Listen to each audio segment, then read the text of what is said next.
can't commit to watching someone play video games. You remember? But Do you have brothers or huge. sisters? I have a brother, yeah. Yeah, so like I grew up with 2 older brothers, and the most agonizing thing ever was watching somebody else play a video game. Because you want to play. And yeah, now that's a thing. Yeah, it is. It's crazy. So yeah, he's doing it on there, and there's a channel called IRL, in real life. And so it's people broadcasting what's out their window in Paris, or someone doing like yoga live for people. Right. If you're into that kind of thing. But yeah, he streams all his workouts. He's killing it. He pulls 800 pounds, 750 for reps. It's nuts. Yeah, he's a beast, and he's been on it for a long time. I think I went up to a meet in Washington, and he got my attention that day because I was like, wow. I'm like, who's this guy? And he was like 18 or 19. He was just lifting all kinds of crazy weights. Even back then, he was very thin. I was like, I'm not sure where all his strength is coming from, but it's coming from somewhere. Yeah. So he just moved up to the 105s. He's kind of filling out, and he's been lifting for like 18 years. So it'd be kind of cool to see how his journey was to get here too. 105 weight class. That's where you're at. Yep, 231. And when you came out here last time to super training, you were in a lighter weight class, right? I was. So I just got done with my last comp as a 93 kilo, 204 pounds. So I was sitting at like 206 because You think that ended up making a big difference because you had an amazing year? Huge. It made a huge difference. The move up to 105s was really good. Now the suppression of the body weight though for a little while, maybe that kind of led to some of the gains too. It's possible. At least gaining weight slowly. A lot of people when there's this mentality in powerlifting, like you need to get huge, you need to just fucking eat everything. True, caveat, do it slowly because otherwise all you're going to gain is body fat, right? So people tend to gain a little too quickly, especially on the raw drug-free side. Like your body only can put on muscle mass so fast. Right. And if you're gaining weight faster than that rate, guess what the rest is? And I think people could be a little more patient on that side of things. That's really important to talk about is the drug-free side of things. People want to beat around the bush all the time, and they want to not explain the facts to you. And people see my progress, and they do need to understand that I am enhanced. Yeah. You got people seen bigger, stronger, faster. I hope that nobody is ever thinking that my gains are like the way I was able to turn things around in 9 weeks.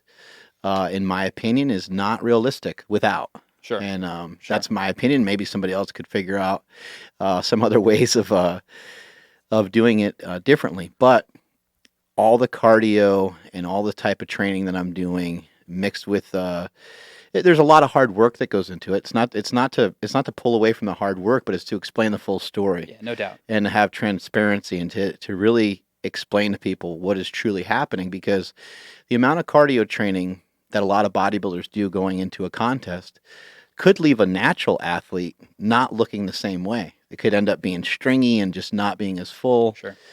And there's a huge difference. And, when you came in today, I don't know if you get your body fat tested or what your diet looks like, but to me, it looks like your body composition has improved. Your body weight is up 15, 20 pounds, but that was over a year ago, 2 years ago. Yeah, it was 2.5, 3 years, something like that. So there's some time in there, yeah. Yeah. Certainly a little bit more body fat these days than I was, but I was cutting down to my weight class from 217 or something like that. Okay. So real off-season weight, I've probably put on 10, 12 pounds or something, which is good for that amount of time. It takes a while to put on muscle, like I said. And you're right, like going back to what you said, comparing between athletes who use and athletes who are drug-free, especially on the bodybuilding side, things are going to be different. Right. You probably need more protein. You can probably handle more training volume and probably respond better to more training volume too. Yeah, probably quite a lot of differences that, right. I don't know, change the pace. Now, when it comes to powerlifting, we're seeing an incredible shift because what's your best deadlift? 805. In training with straps, competition 771. So there's a perfect example. Why? Now, there's tons of differences between you and I, but the fact is both of us are extremely intelligent and unbelievably handsome. True. I mean, we have to put that out there. Yeah. We got to let people know what's up, right? That's baseline. But You've deadlifted more than me. My best deadlift in competition is 766. That's in powerlifting gear with assistance. But we've seen that across the board. Guys like Ray Williams, he's a tested athlete. Mm-hmm. And I'm just going to assume, that these tested athletes that get tested repeatedly, I'm just going to go ahead and give them the white lights, so to speak, and just say that they're clean, because I'm not a person that's going to sit here and believe that all of them are dirty. But I'm also not a person that's going to believe that everyone's following all the rules all the time. Yep. But at the same time, I think it would be asinine to think that like 9 out of 10 people are using stuff and getting past these tests. Otherwise, I think more of the lifters would complain and say, hey, look, come on, it's very obvious. Why are we seeing some of these natural athletes be able to surpass some of the lifts that have been done by athletes that aren't natural? It's a great question. So first, I think there's just more people competing in powerlifting than there used to be. So we've got kind of a larger pool to draw from of talent. Right. I think one of the other things that's so hard for people to swallow as a pill is that there are outliers. Purely there's outliers, and there's going to be people that just excel in the genetic pool that are capable of things that the rest of us aren't. And this is across all dimensions of life. There are people that probably have a leg up in intelligence, maybe in even a specific domain, like intelligence with spatial recognition, and someone who has, kind of naturally inherent tendencies towards creativity or strength or speed or strength in a specific motor pattern or something like that. This is very hard for people to accept, I think. Yeah. And I do think that people understand it on certain levels, but sometimes when it comes to other things, they don't want to believe it. But it's very clear when you're a child and you're 7 years old and they have every kid like play an instrument, and one kid's just like, yeah, man, I know how to play the piano. And like, who taught you? And nobody. Yeah. Or kids today are like, oh, I've listened to stuff on YouTube or watched a couple things, and they're like experts at some of this. They're just on another level. Absolutely. And like, I'm not just saying like genetics is the only thing. Right. We've got kind of this interplay between what their environment is, what they were exposed to, who their coaches is, like what's their training? Were they exposed to good training at a young age? Did they figure out kind of what was right for them and stuff like that? I think too, powerlifting is still a pretty new sport.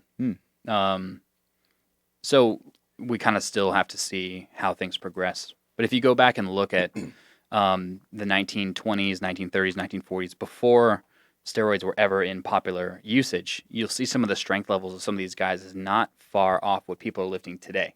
Yeah. So it's not like human beings got better in 100 years or something like that. It's kind of just that we're seeing these people compete in powerlifting. Like I remember seeing a picture of a dude lifting on probably a janky ass bar back in 1920 and like 10 different types of plates. Right. But weighed, and it's like 770, 780. He's deadlifting back then, and probably with a round back because he didn't know like anything. Right. But the strength is there, and it has been there for a long time. So I don't think the strength of the human population has changed all that much. That is a really interesting thing. And I think from what I recall is we've had other people on this podcast that mentioned there was like a book written about it, a famous book, and it basically kind of says that if you were to take Usain Bolt and you were to take similar conditions of the track that they ran on back in the day, and anyway, you take all these scenarios, he just basically laid out the exact same thing that you said. Sure. Is that, Jesse Owens or somebody like that, like, he didn't run as fast as Usain Bolt, but given similar scenarios, it's almost all the same. Yeah, I think that was, you're talking about David Epstein, the sports gene. There we go. Yeah, super interesting book, and I agree. I think it's the case that a lot of the conditions have changed. Nike just kind of sponsored that guy trying to break the 5-minute mile, 4-minute mile, or something like that. And they had to wait for the wind speed to be perfect and the ambient temperature to be perfect. So basically, just kind of trying to optimize environment to the best way possible. Forgive me if I'm misspeaking on any of that, but yeah, I think environment and conditions play a huge role in powerlifting too. Right. Yeah, the 4-minute mile was a thing for many, many decades until it got broken. And then when it did get broken, I think now there's over 20,000 people that have done it, including kids that are in high school. Yeah. And we're starting to see that more in powerlifting, where it's like, a 700-pound deadlift or 700-pound squat. That used to be a huge thing for 700-pound squat. And now you might see a high school kid do it. Yeah. You might see somebody who's only been doing the sport for like 2 years jump into it, and they're like, "Is that supposed to be hard?" They're like, they just don't even Did have. I do this right? Yeah, they don't. Yeah, did I do that right? And it's like, yeah, you touched your ass on the ground. That was not bad. So Yeah. it's really cool to see the sport evolve. What do you think's going on with some of these ladies? I'm seeing girls, it's demoralizing. I had to delete social media off my phone completely because I'm tired of being outlifted by females. Yeah. And I won't have it anymore. So the only thing I can do is sweep it under the rug and just pretend it doesn't exist. Right, it doesn't exist. These girls are starting to go bonkers. Your girlfriend over here is an IPF world champion. Is that correct? Yep. That's unbelievable. What is going on with the female lifters? Do you think it's kind of the same thing that you mentioned with the men? It's just there's more girls in the sport, and so we have a larger genetic pool to kind of select from? Yeah, I think that's certainly the case. I think it is true that there's better information generally in powerlifting than it used to be. So even if the information isn't perfect today, it's better than it was 20 years ago, 30 years ago. It's perfect if it's coming from Bryce Lewis. And that helps people train smarter. And by training smarter, I'm not talking about like the nitpicky stuff. I'm talking about like broad brushstrokes of what can we do to avoid injury and keep someone progressing for longer.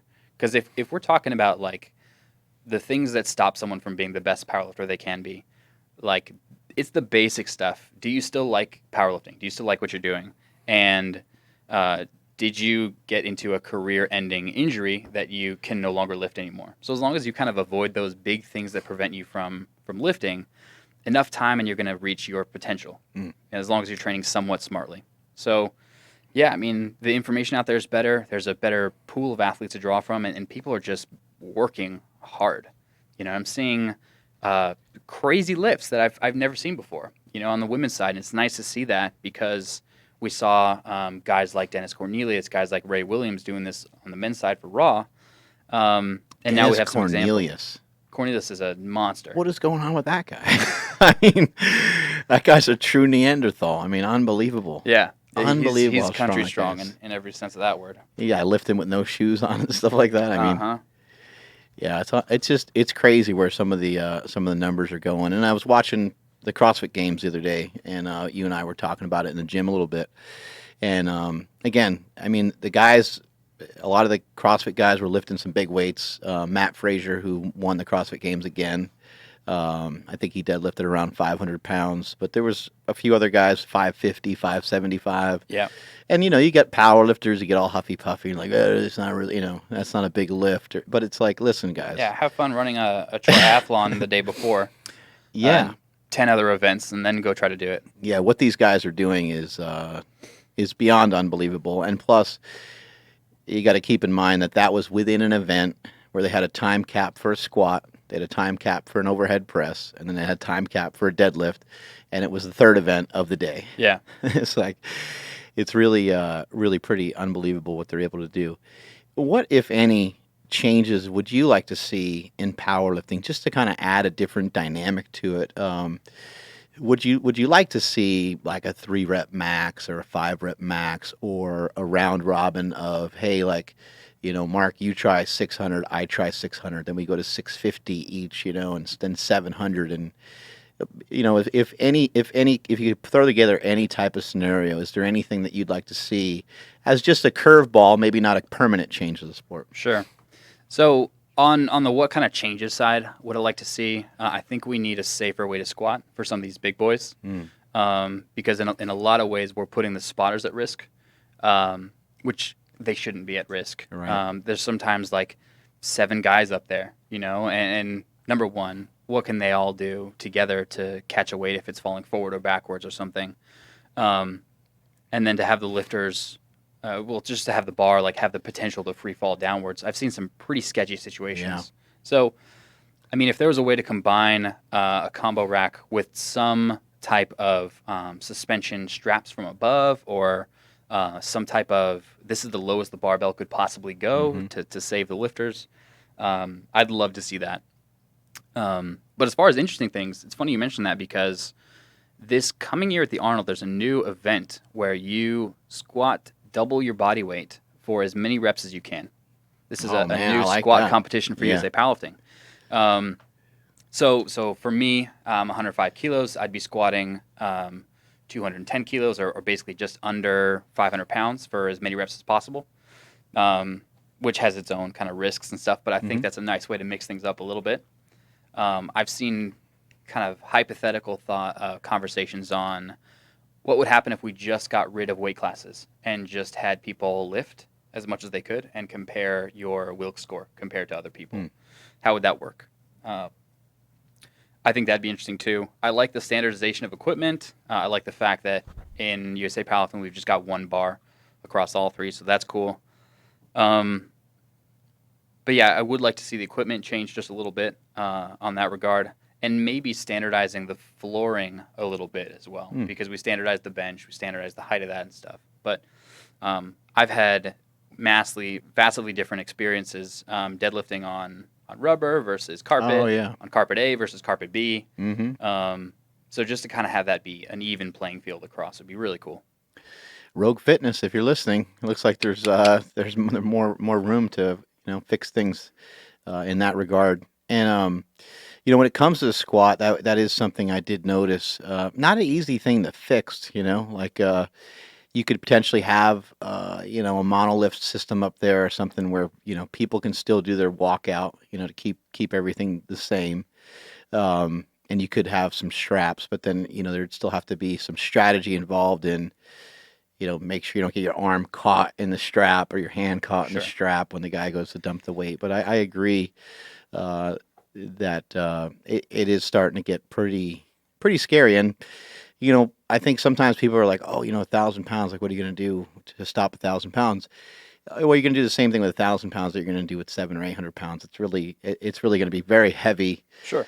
If one person grabs one side and the other person's not able to grab the other side. And a lot of times the bar itself and the plates themselves are not designed to really be caught by a spotter. And so maybe there should be thought into that too. I don't know what that would look like, but maybe maybe for the squat, there's a handle or something. I mean, maybe the collar itself has a handle or some sort of way of protecting those squatters. But yeah, it gets pretty gnarly when you see Big Ray walking out 1,058 or whatever those weights are. Yeah. And I mean, we want these lifters to stay with the barbell, and really the only issue is when one of them starts to lose control. Right. But if they just can't stand up with it, spotters the 800 pounds is equal to 1,000 pounds for that. Right. But if that bar is coming forward or backwards, we want everyone to be safe and stuff. I think the reason why, in a ideological sense, why USA Powerlifting is kind of averse to the idea of a monolift is just like it takes the attention away from the lifter. It's just this big ass piece of metal between you, the audience, and the lifter. Right. And we can't really see what's going on. It removes the awe of, oh my gosh, this person is squatting this insane weight that no human squatted before, that kind of thing. Right. Yeah, and it just it has a way different look and feel to it. What was have you competed on the world level before? Yes. So I've competed twice at the world level. Technically a few more times if like NAPF competitions count, but I went to Belarus last year in 2017, and this year I went to Calgary, Canada. And what was your placing the first time you went to Worlds? First time was second, and this time was first. Awesome. What do you think the biggest difference was between coming in second and coming in first? Man, to be honest, this year I really did not expect to do as well as I did. We were talking a little bit. I kind of had some banged up injuries. Now, going into the first competition, did you have different expectations? Did you think you were going to do better than you did? I went into the first one kind of with as couch. And that squat, I mean, I can't help but stop you for a second here. That squat form is just ridiculous. Oh, thank you. It's amazing. I mean, I love to watch you squat. It's awesome. Appreciate it. It's just, for people that haven't seen Bryce Lewis squat before, you got to check it out. You got to check out his YouTube channel. Check out some of the lifts that he's done. It's just all one. It's all one piece. It's the way the squat is supposed to look.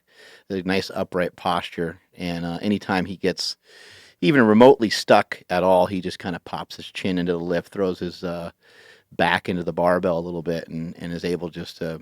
He just got strong legs, man. Yeah, mom and dad gave me some good hips. There we go. So expectations going into the first year. Yeah, so I'm thinking, oh my God, this is my first World Championships. What do I expect of myself? Okay, let me come out here and just put together the best performance I can. I don't really care about how I place or anything like that. I just want to have a good day. I want to feel what an international competition is like. I want to just try to make as many lifts as I can and have fun at this new experience. So the goal for the longest time was, let me just get to a World Championship.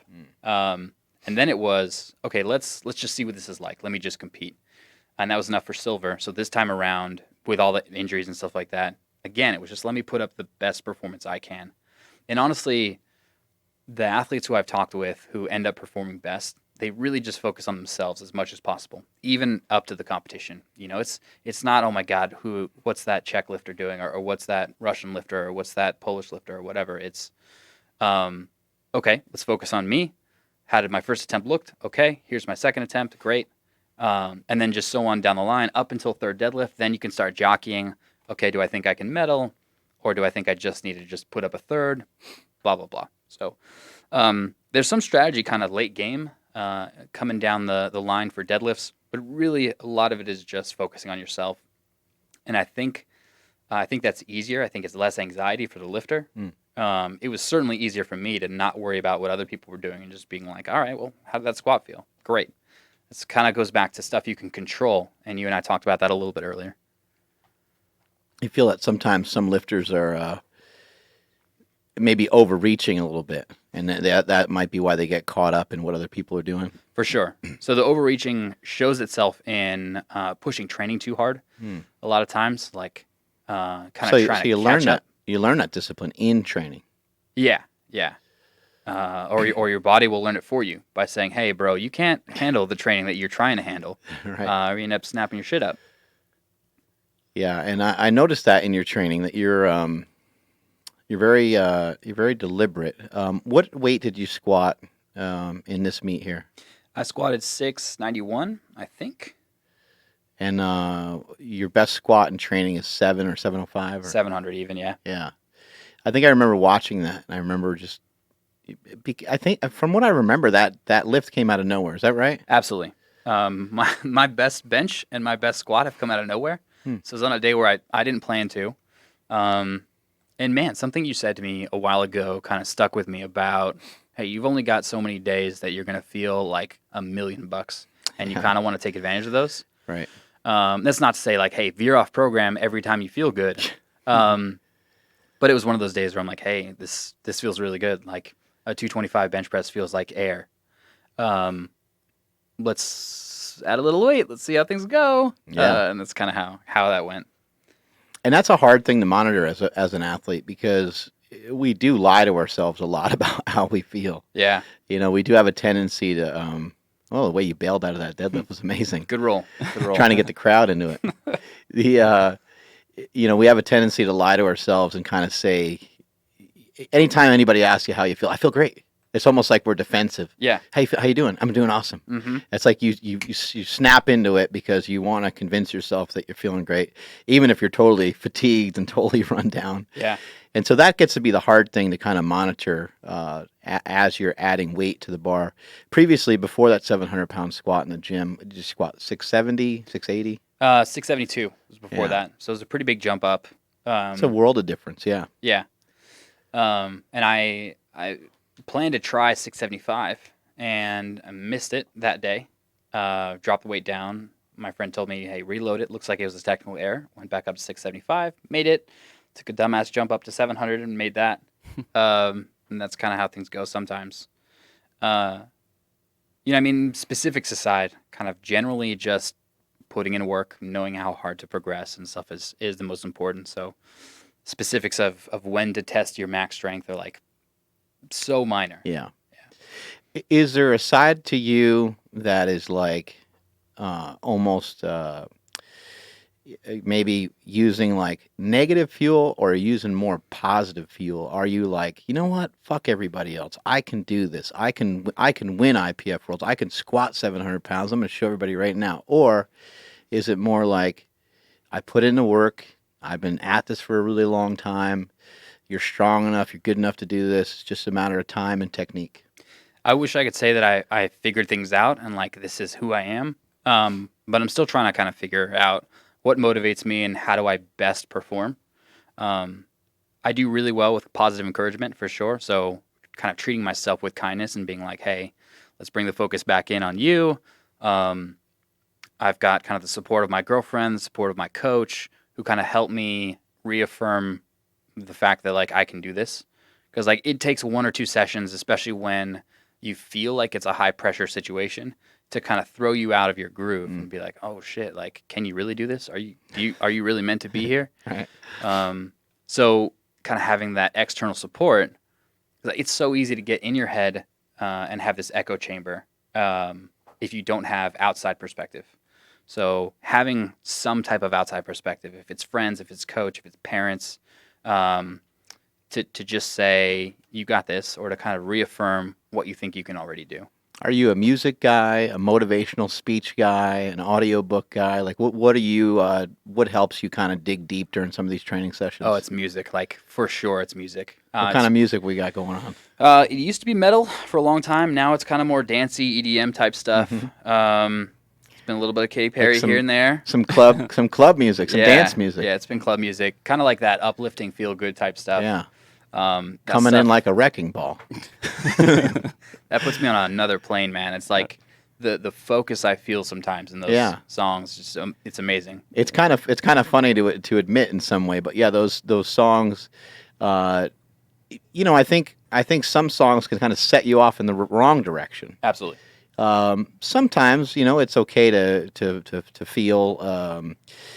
Kind of that overly aggressive feel that you might want to have for certain lifts, but really for a bench squat or deadlift, which is our trade, and you're trying to constantly improve upon emotionally, mentally, physically, just you're trying to improve upon it in as many different ways as you can. It's maybe not great to be like out of your mind. Yeah. Just out of your mind, you could be out of control. Absolutely. And here I'm going to say one of your favorite words. I think it's about arousal. Can I get a hey now? It's about finding that optimal state for you. And this is something that differs between some people. If you take the calm lifter and you have them listen to metal, they're not going to perform as well. If you take the guy who needs to punch himself 3 times and have him listen to Enya, he's not going to perform well either. So it's kind of trying to find out what works best for you specifically. Yeah, I remember there was that one scene that we all remember from Jesse Burdick years ago competing. He was getting ready to do a squat, and I think he missed his previous squat, and his coach was like, "I'm going to get you fired up for your next one." And Jesse knows that his coach would like hit people. He goes, "Hey man, get me fired up as you want, but don't hit me." He's like, "I don't." He's like, "I'm not sure how I'll respond to that. Don't do it." And so Jesse chalks up, and he's getting all psyched up and everything. He's trying to get as hyped up as he can. He missed a lift already, Yeah.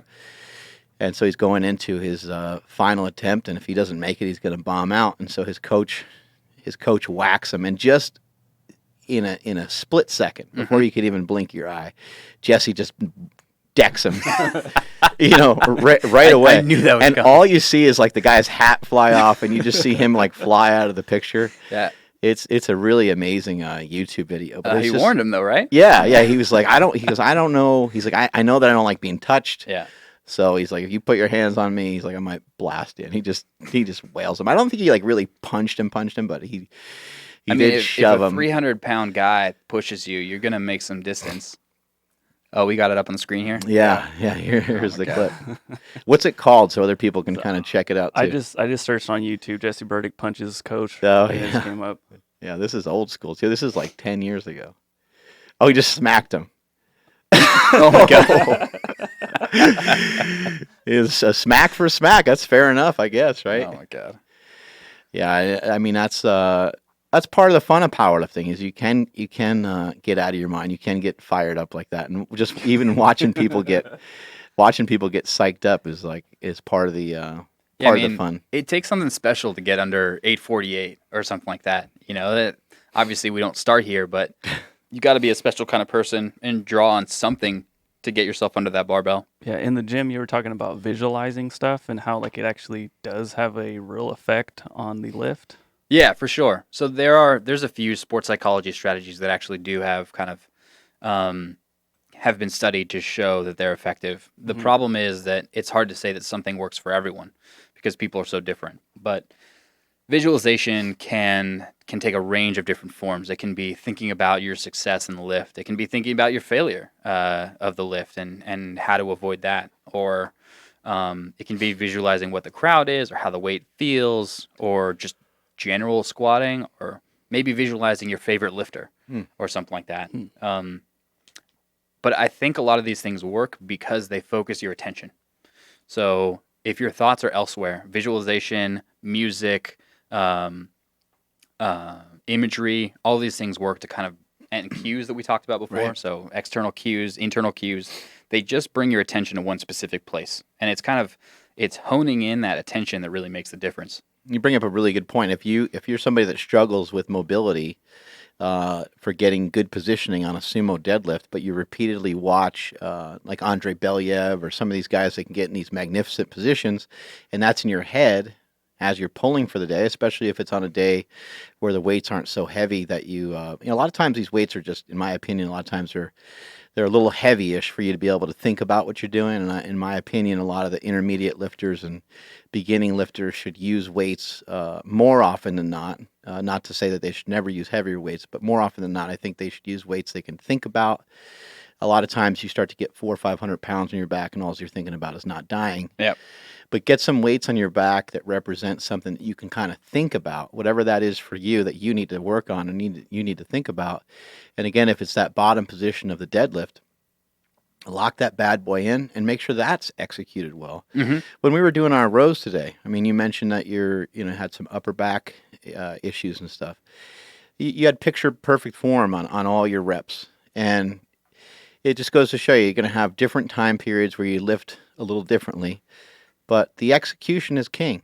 And if you continue to work on your execution over a long period of time and you work on your range of motion, the likelihood that you're going to run into really, really, catastrophic injuries is going to be reduced. Yeah. Because you're moving through a range of motion that your body is accepting, your body's getting used to, and you're moving through these ranges of motion with weights that are still reasonable for your body at that time. Yeah, it's absolutely true.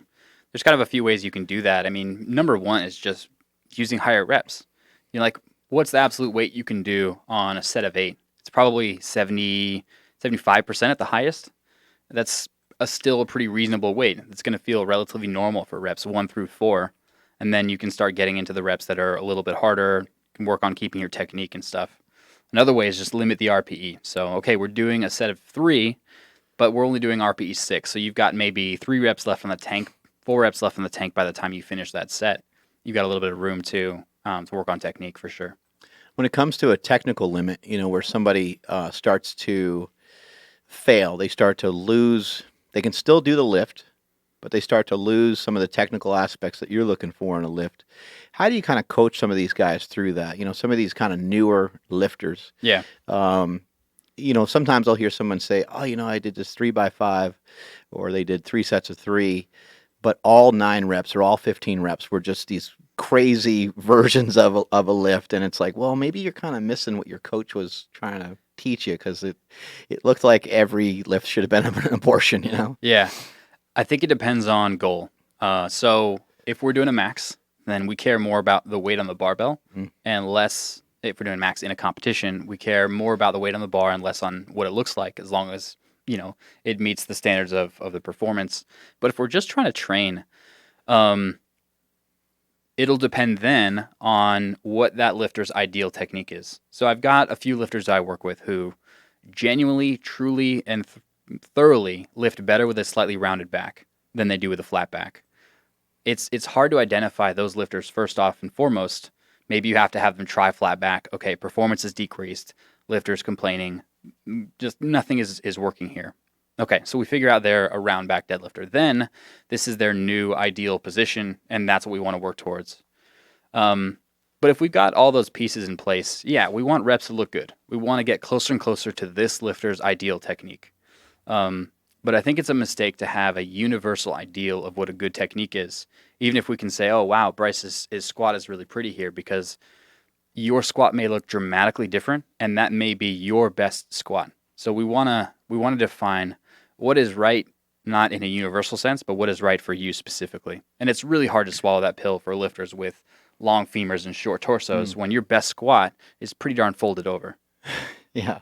For myself, I knew that I started to learn because I hurt myself so many times, and I'd get so frustrated, and I was like, man, why do I keep jacking myself up, This was like early in my career. I just didn't have the size to match my height probably, and I was probably just going too heavy, probably lifting heavier than was necessary too often. Yeah. Probably was not getting any reprieve from any of that. And anyway, what I learned is that I could round over in a workout, but I can only do so about twice.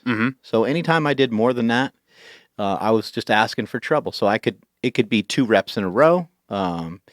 It could happen in the duration of a couple sets of 3, a couple sets of 5, but I had about 2 in me to be able to really get, kind of rounded over. Anytime I went beyond that, each and every time I noticed, because for me, my back, I think just because of like mobility or rigidness or whatever, my back doesn't really round very well. And so when it gets rounded, now I'm really in a crazy compromised position. It's probably putting more pressure on my spine maybe than somebody else. Yeah. And so therefore, I didn't have a lot of those in me to do in training. And so I would ask other lifters. I'd say, hey, watch me on this one, man. If I round even just a little bit, please let me know, because I might take one more set, or I might just discontinue and move on. And so I had to always be kind of cautious of that. And it wasn't really about hurting my back. Although, that would hurt here and there. Sometimes it was like a hip, or sometimes it was just overall fatigue. Yeah. And the next training session for bench or something would be compromised. And then I started figuring out things like, if I was fatigued going into that bench workout, or my back was off or my hips were off, then I'd hurt my shoulder. Yes. I've had situations before where, I fell with that big weight years ago, 1,085, and I was like, oh, this will, because you're a meathead, what else are you going to do? I'm like, this would be a great time to just focus in on my bench as soon as I felt good enough to lift again. And sure enough, I hurt my shoulder, because now the entire movement has changed so much, because now I'm lifting with my feet up or something, and the shoulder capsule is just in a totally different position. So some of these things that you're maybe not thinking of when you're younger, you're kind of just like, screw it, man. I'm just going to go all in. I'm going to lift like a maniac. And what a great, what a great mindset to have, that you're going to lift like a maniac. But, be cautious enough and just realize if you can stay healthy, you can get a lot stronger, a lot faster. Yeah. I think one of the benefits to good programming, if there is kind of a deepest benefit, for powerlifting, for anything where we're looking for kind of an end goal, it's just in managing energy and fatigue. So if I go balls to the wall today and I go back in the gym and we're training right after this, and I squat a set of 10 or an Amrap and I go to absolute failure, maybe I get 12 reps on that set, and it's great. It was a PR. It was awesome. I'm getting volume and stuff like that. That's severely going to limit my ability to work 2 days from now, 3 days from now, maybe this whole week. So I've dropped off a whole week of potential training just for this one highlight session. And I think managing energy and deciding, okay, how hard do I want training? When do I want it to be hard is really important, because we don't really need everything to be difficult to make progress in powerlifting. We need things to be appropriately difficult at the right time. And that's something that I think people forget when they think about, balls to the wall, like let's grind, let's go. Is that, hey, not every session needs to be like that. Not every session all the time. And one thing that Mark taught me this week, he crushed me. We were doing box squats, and it was heavyweight for me. It was like 195, but on my last rep, I was kind of struggling. We got it up, and then he pulled the Mark Bell move, and he's like, strip the weight. Stripped it down to 135 while I was on my back, and just had me go till I couldn't go anymore. And then he's like, okay, you kind of went nuts there.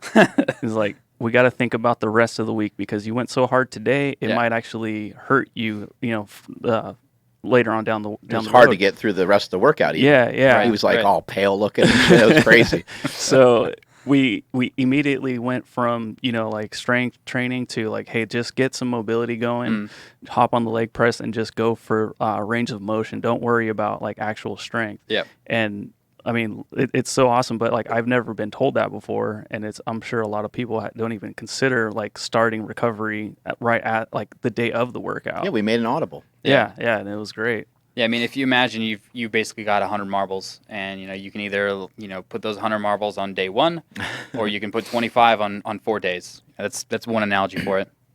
Yeah, when I was wrestling, in professional wrestling, whenever you hit the canvas, it's called a bump. And we would always say like, hey man, I only got so many bumps in my pocket, so because what would happen is like a new guy would get in there and they would have all these things they wanted to do. And you're like thinking, wow, that's a lot of action. Like we're both gonna get really jacked up if we do that. And then you're also thinking, well, that's cool, but it's Tuesday and I got to wrestle on Wednesday. I got to wrestle on Thursday. And then Friday, and then Saturday and Sunday are long practices too. Yeah. On top of wrestling in front of people, I'm like, let's not do that. Yeah. let's exchange some headlocks and let's do this and let's get out of the ring and let's work the crowd and let's work, Yeah. And it's like, it's not any different. It's not any different than a lot of other scenarios I've been in, whether it be business or whether it be in powerlifting. Mm-hmm. Powerlifting is unique and amazing, and when you really look at it, I kind of feel like I've powerlifted everything in my life. I've tried to go at things with a good and strong intensity, and because my brain doesn't work, or at least it didn't when I was younger, didn't work at a rapid rate in terms of learning. I always had to rest, so I'd go do something, and then I'd had to rest. But it's the same as powerlifting. You go at something as hard as you can. You put in 90%, 95%, 100%, 105%, and then you got to look at the clock. You're like, okay, I wish the clock would move faster, but this is as fast. I got 5 minutes, I got 6 minutes, I got to rest, and then I can repeat and I can go at it again. Yeah. And I think that you can kind of take some of those analogies. You can apply them to your lifting in a gym. You can apply them to a lot of things you're doing outside the gym. Something unique, I think, about your training style and some of the training style that we've seen adapted for a lot of lifters is spreading out fatigue, and the idea of we can squat once a week. We can think about squatting once a week, and and maybe there's scenarios where you could squat every other week and get away with it for a while. I don't know, right? I mean, we don't truly know. We just try to do the best we can. But you could squat every day. You could squat every other day. You could squat 3 times a week, 2 times a week. There's a lot of different things that can work, but if you kind of think about it from a mathematical standpoint, you think about it from an individual standpoint. So, for example, let's say that I'm very inefficient at squatting. You watch me squat. My form, on a scale of 1 to 10 is a 3, and it doesn't look like it's going to improve anytime soon. But it looks like if I just put in some work, that it can improve rapidly. Maybe a suggested thing for me would be, hey, let's have you squat more often. Since you're not great at it, let's have you practice it. And those 3 different workouts during the week can be vastly different, right? Yep. Yeah. You can have squat workouts that are dramatically different. You can have a heavy workout, a light workout, a high rep workout, a low rep workout. The research generally shows that higher frequency is a vehicle for adding more training volume. So what is causing progress for powerlifters? It is the ability to add more training volume over time. And frequency is one way of doing that. So I can do 3 sets of 3 on 2 separate days, or I can do 6 sets of 3 on 1 day, and that's kind of the same training volume. So frequency is like a vehicle for us to get extra ability to add volume. It's also a chance to add practice. So I can have a lifter just practice. Come on, man. Like we talking about practice? It's still one of my favorites. Oh yeah, remember that Allen Iverson back in the day? Practice, not the game, not the game I love. We talk about practice. Pull it up. You got to pull it up. You remember that Allen Iverson back in the day? I haven't seen that. It's a long time ago. You're pretty young too, so maybe it skipped you. But But yeah, it is interesting how that has changed. And you mentioned it's here we go. Uh-oh. Allen Iverson, ladies and gentlemen. The answer. One of the greatest basketball players of all time, by the way. I love this dude. Practice. If a coach say I miss practice and y'all hear it, then that's that. I mean, I might have missed one practice this year. But if somebody say he doesn't come to practice, it can be one practice. Out of all the practices this year, that's enough. If I can't practice, I can't practice, man. If I'm hurt, I'm hurt. I mean, simple as that. As simple as It that. ain't about that. I mean, it's not about that at all. You know what I'm saying? I mean, but it's easy to talk about. It's easy to sum it up. Creates entire we just press talk conference. about practice. We sitting here. I'm supposed to be the franchise player, and we're in here talking about practice. I mean, listen, we talking about practice, not a game. Not now a everybody game, starts laughing, not a game. and all We talking the press about reporters practice. and stuff are laughing. Not a game. Not the game that I go out there and die for and play every game like it's my last. Not the game. We're talking about practice, man. I mean, how silly is that? And we're talking about practice. It's so good because I he know starts I'm to get supposed to be there. he I starts know to I'm get supposed to emotional lead about by it. example. You know, like I he's know that. And I'm not really putting a lot into it. At Yeah. some point, he's starting to actually get frustrated. It gets a little bit better. But it's funny. He's like, I know it's important, like, but it's just practice. But it's like you just said, like, yeah, I might miss it. I know it's important, but it's just practice. It's not important, but it practice. is important. Yeah, not the game. There they go. Yeah, now he's got the whole press behind him. But it's funny, you know, because he's trying to, you know, get himself out of a corner that he painted himself into, and he knows better. He knows that he should be practicing. Yeah. Back to your point. Sorry about that. So yeah, I mean, adding extra days is just another way to get under the bar, get used to the lift, especially if we're at a 3 out of 10 on technique, to get better at that. I mean, work with someone in person if you can. Work with someone not in person if that's an option. Take video of yourself from the side. Take a look at that video. Find tutorials. Find people who squat the way that you think you want to squat ultimately, and then just kind of build that. My favorite way to learn squatting and benching and deadlifting is to watch. So I know there's some research that has been relatively disproven that people have different learning styles. I think it's just a little bit about environment, but I've really benefited from taking a look at squatters and then just trying to copy them. And then maybe I'm better off sometimes, maybe I'm worse off some other times, but I've got a goal. I see what it looks like, and I want to get there. Who are some people's squats that you've been able to analyze up close and maybe just learned a lot from, or even just inspired from? It's been a lot of weightlifters, actually, because I squat kind of high bar with weightlifting shoes. So it's kind of taking a look at some of those guys. Certain people in particular? Who was it? Actually, on the powerlifting side of things, Jay Nira.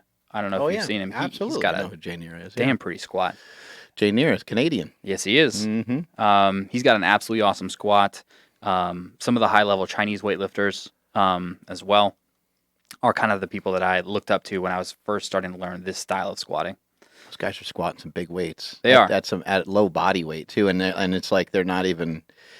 The squat is not something that they're accountable for in competition. Even it's just part of their training. There's Jay Nira. Oh yeah, like a beast. Shout out to him. We got to have him on the podcast at some point, man. He's a good dude. I really like him and admire him a lot. He is. Yeah. Moderate bar position, but it's just clean. If you play this video in reverse, it looks really similar, which is a kind of a good sign of someone who's an efficient squatter.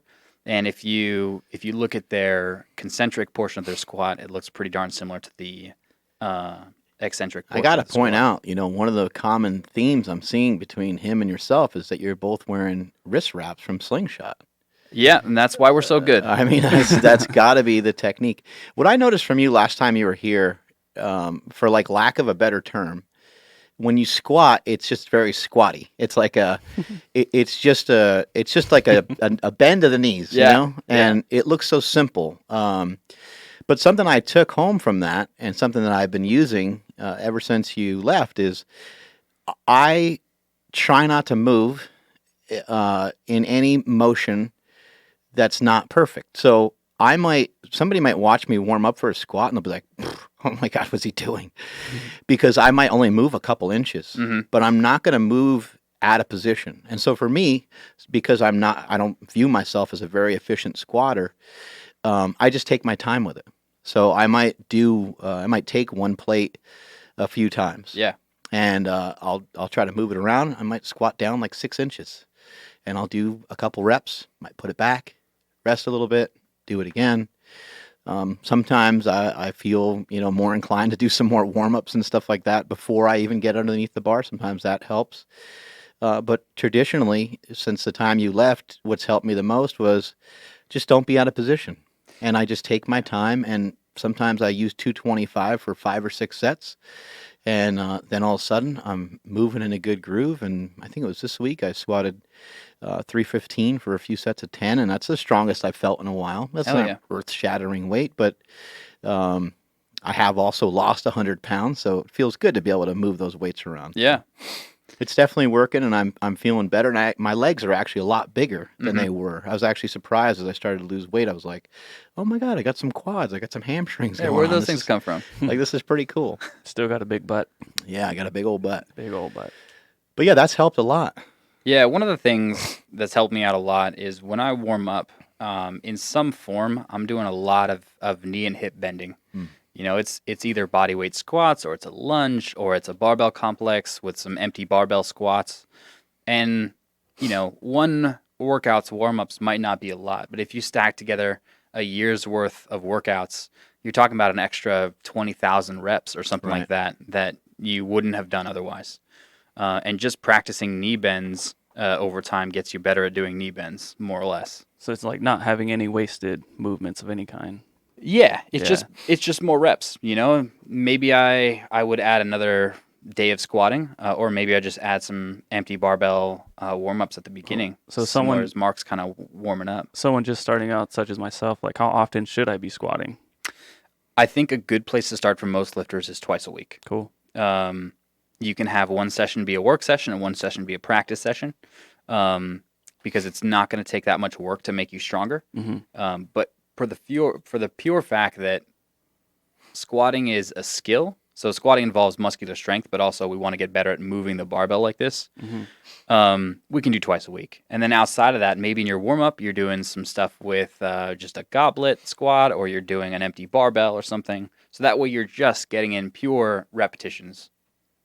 What are some things that maybe drive you a little bit crazy that you hear that are maybe not true? When somebody's talking about, I don't know, maybe somebody says, man, I got to squat, 4 times a week, otherwise I can't improve. Or some of these like, things that you're like, that's not necessarily true. Or maybe somebody just has a wrong interpretation of something.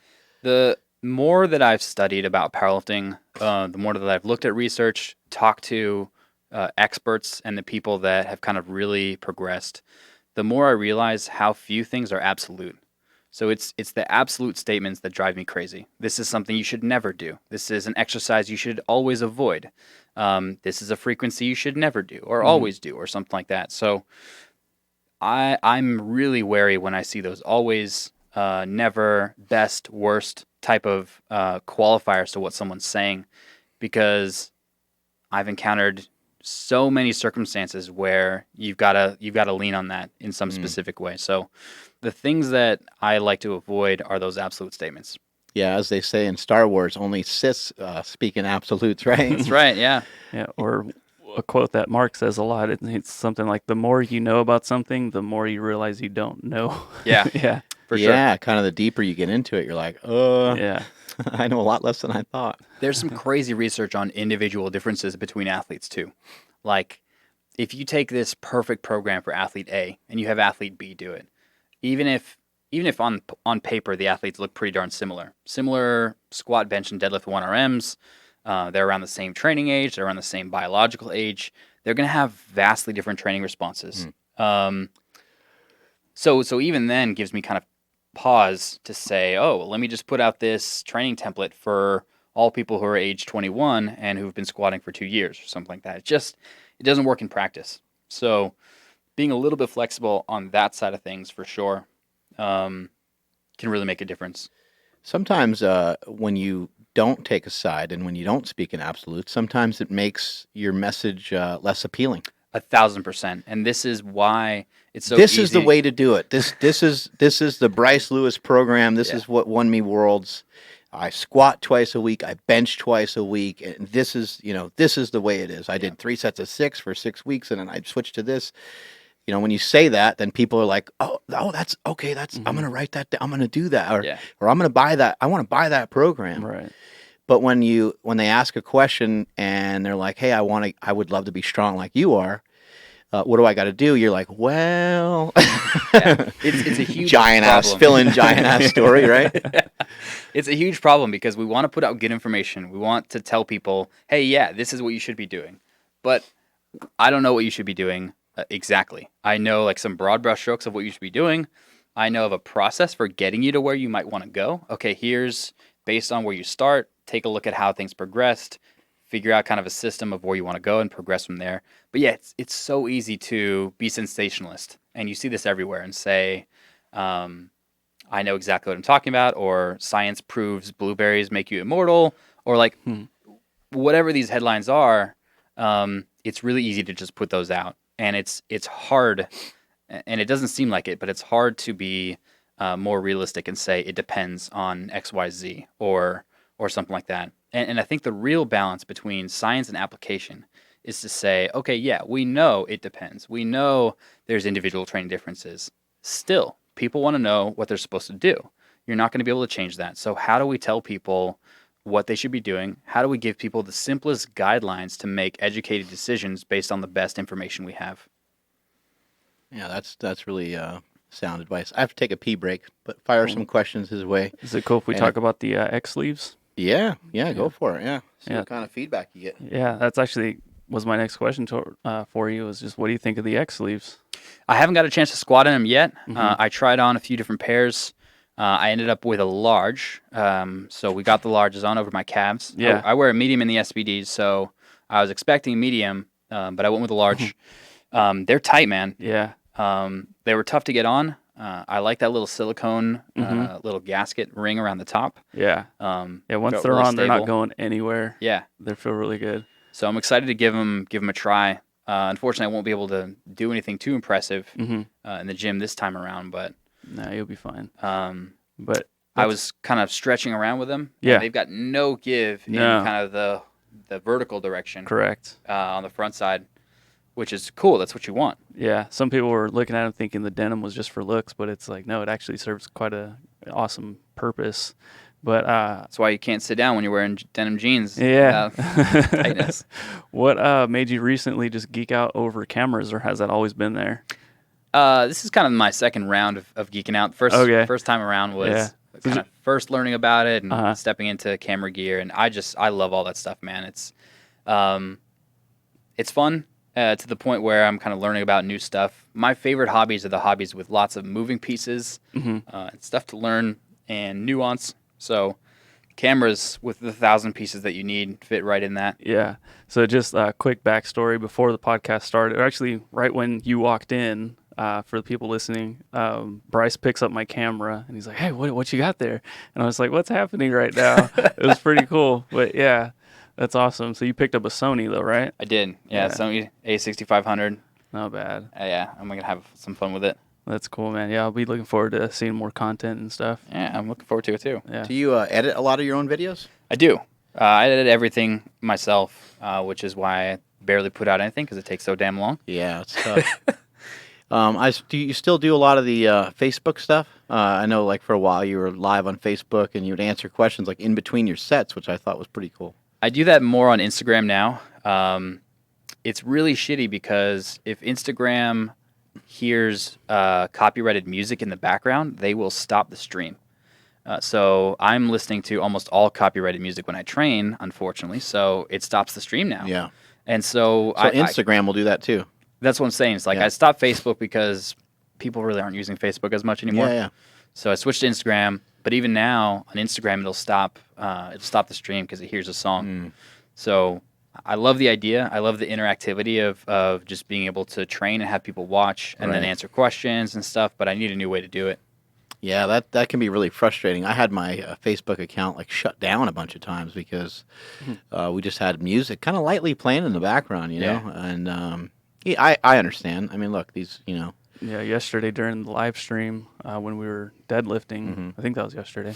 Instagram put you on timeout for for live streaming. Yeah, all that stuff is really frustrating. I actually just wish there was an option to pay for it.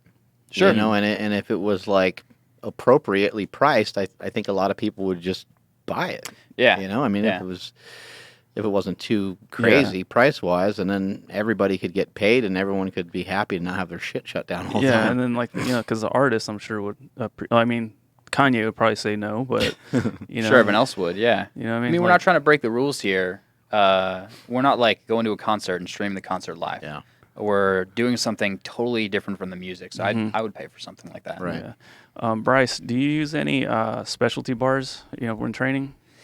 No. Safety squat bar or anything like that? Not really. My training these days is pretty specific. So it's barbell, squat, bench, deadlift, or a grip variation for bench, or a pause variation, or something like that. Has there ever been a time where like shoulders really jacked up and you could maybe utilize something different, like a hack squat or leg press or For sure. or if you had access to a safety squat bar? Yeah, I certainly use a lot of equipment. It's just that differences in bars aren't something I had access to. So it's kind of like, okay, well, what else can I do? I do give a lot of my athletes variations when they need. So I've been using safety squat bar for some athletes to work on some thoracic tightness and limit the load for some athletes. What else I've been using for safety bar or for specialty bars? Obviously for USPA athletes, they're using a deadlift bar to pull because that's what they compete on. But for me, I use leg press a lot. We'll be doing some of that either later today or tomorrow. Curls, extensions. I'm a big fan of machines, especially the good ones that kind of feel like you're really working the muscle. I'm certainly not a stickler for just doing barbell, squat, bench, and deadlift. I want to find the tools that work best for athletes and use those tools. Yeah, I think that's a forgotten element of lifting, a forgotten element of specifically powerlifting. You go back and watch some of those Ed Kohn videos, and nothing has changed from that time period. It's not like the stuff that Kohn did from the 80s no longer works. It still works. Bill Kazmaier has utilized similar techniques. A lot of other lifters over the years have utilized similar techniques, and it's still all strength training. It's still all hypertrophy work. It's still all related. People do using hack squat machines and leg extensions and leg presses and like a leg curl machine. As soon as like a glute ham raise came out, like all of a sudden a leg curl was bad. It's like there's really nothing bad about a leg curl. It's just maybe a stiff leg deadlift is more related to fixing your poor deadlift form or strengthening your hamstrings for a deadlift, but it doesn't necessarily mean that there's anything wrong with doing a leg curl. Sure. So we've got to take a look at what the goals are. And I think that's where we start. So if we take a powerlifter, we need to start with what's most important and then kind of work our way out from there towards what's least important for the lifter. And that's going to kind of guide your decision-making process towards what pieces of equipment you use, how often you use them and stuff. But there's nothing inherently wrong with machines, Right. And I think there's this kind of purist mentality of metal and barbells and no commercial gyms and stuff. But we're just talking tools here. And I think if you talk about tools, that's something everyone can relate to. What's the right tool for my job? Yeah, and if we're talking about utilizing some of these pieces, as you were mentioning, you might select workout A versus workout B for somebody. And, let's say workout A has the guy way ahead of the guy who did workout B after 6 months, right? But then we got 8 months, 10 months, 12 months, 3 years, 6 years, 8 years, 10 years. What if the guy who used the machines periodically throughout his training and mixed in the barbell work is just able to lift really well 15, 20 years from now? Maybe the guy's able to lift maybe the guy's able to still squat 405 and he's 70 years old. Absolutely. Those are some things. I mean, you're not going to think about that much when you're young, but to have the longevity on your side is going to give you a better opportunity to be stronger later on, because a lot of times we see athletes develop later on in their late 30s, 40s, sometimes even older. Yeah, in powerlifting specifically, it's a game of how long can you do this for. Because if you can keep doing it, as I mentioned, avoid injuries and enjoy it for longer, you're just going to keep getting better if you work hard.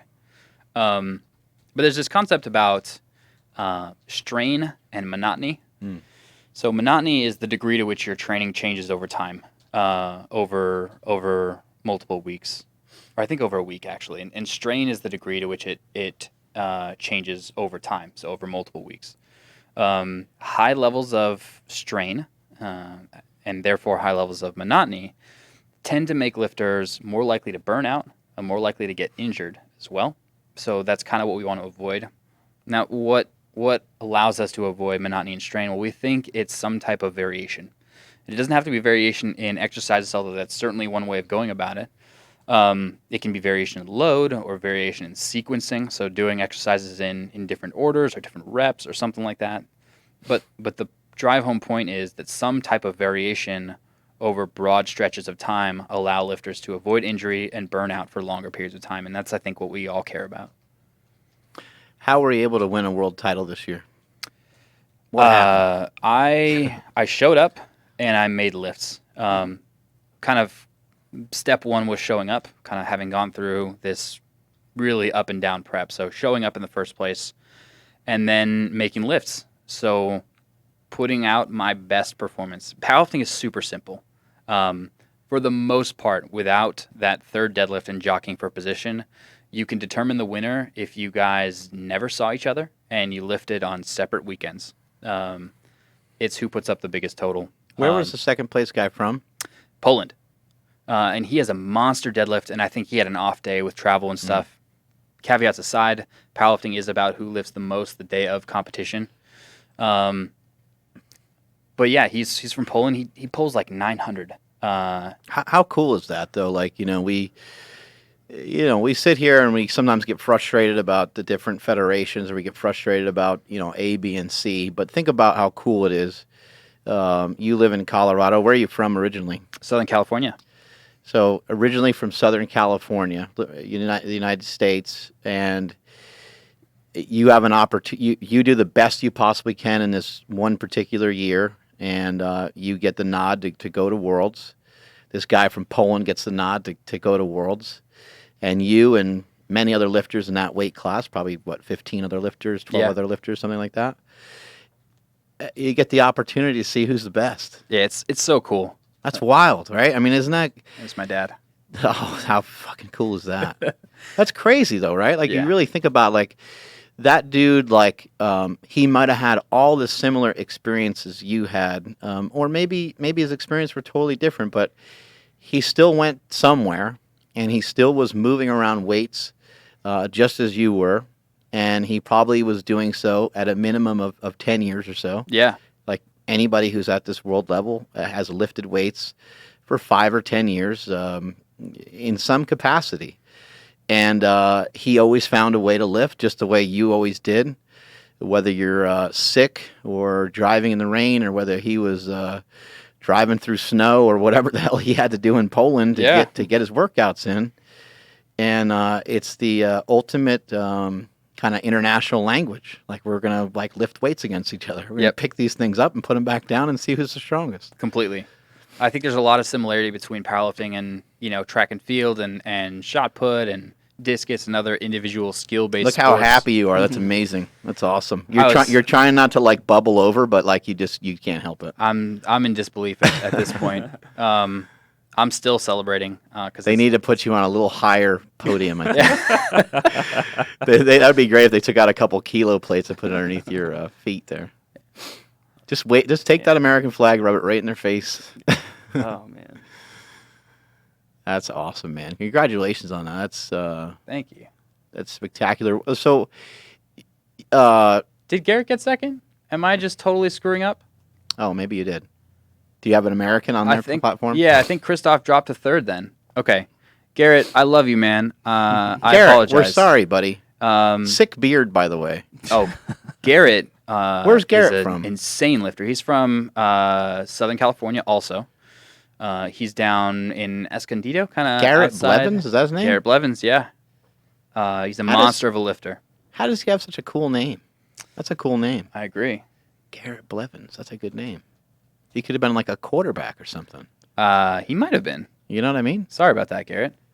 Did you weren't aware of the beard? No. The beard is the strength.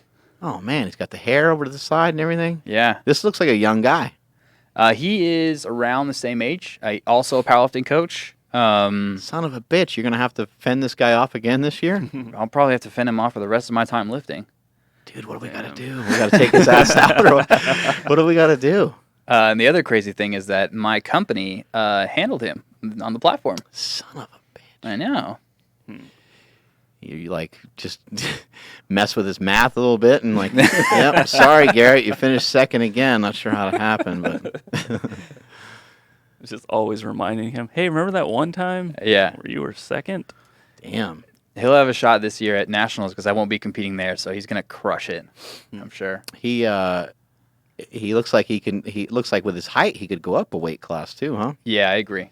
It's tough though, right? I mean, you start getting then you run in. Then he would run into that other maniac we mentioned earlier, Country Strong kid. Yeah, Mr. Cornelius, who's going back to USA Powerlifting after taking a year break.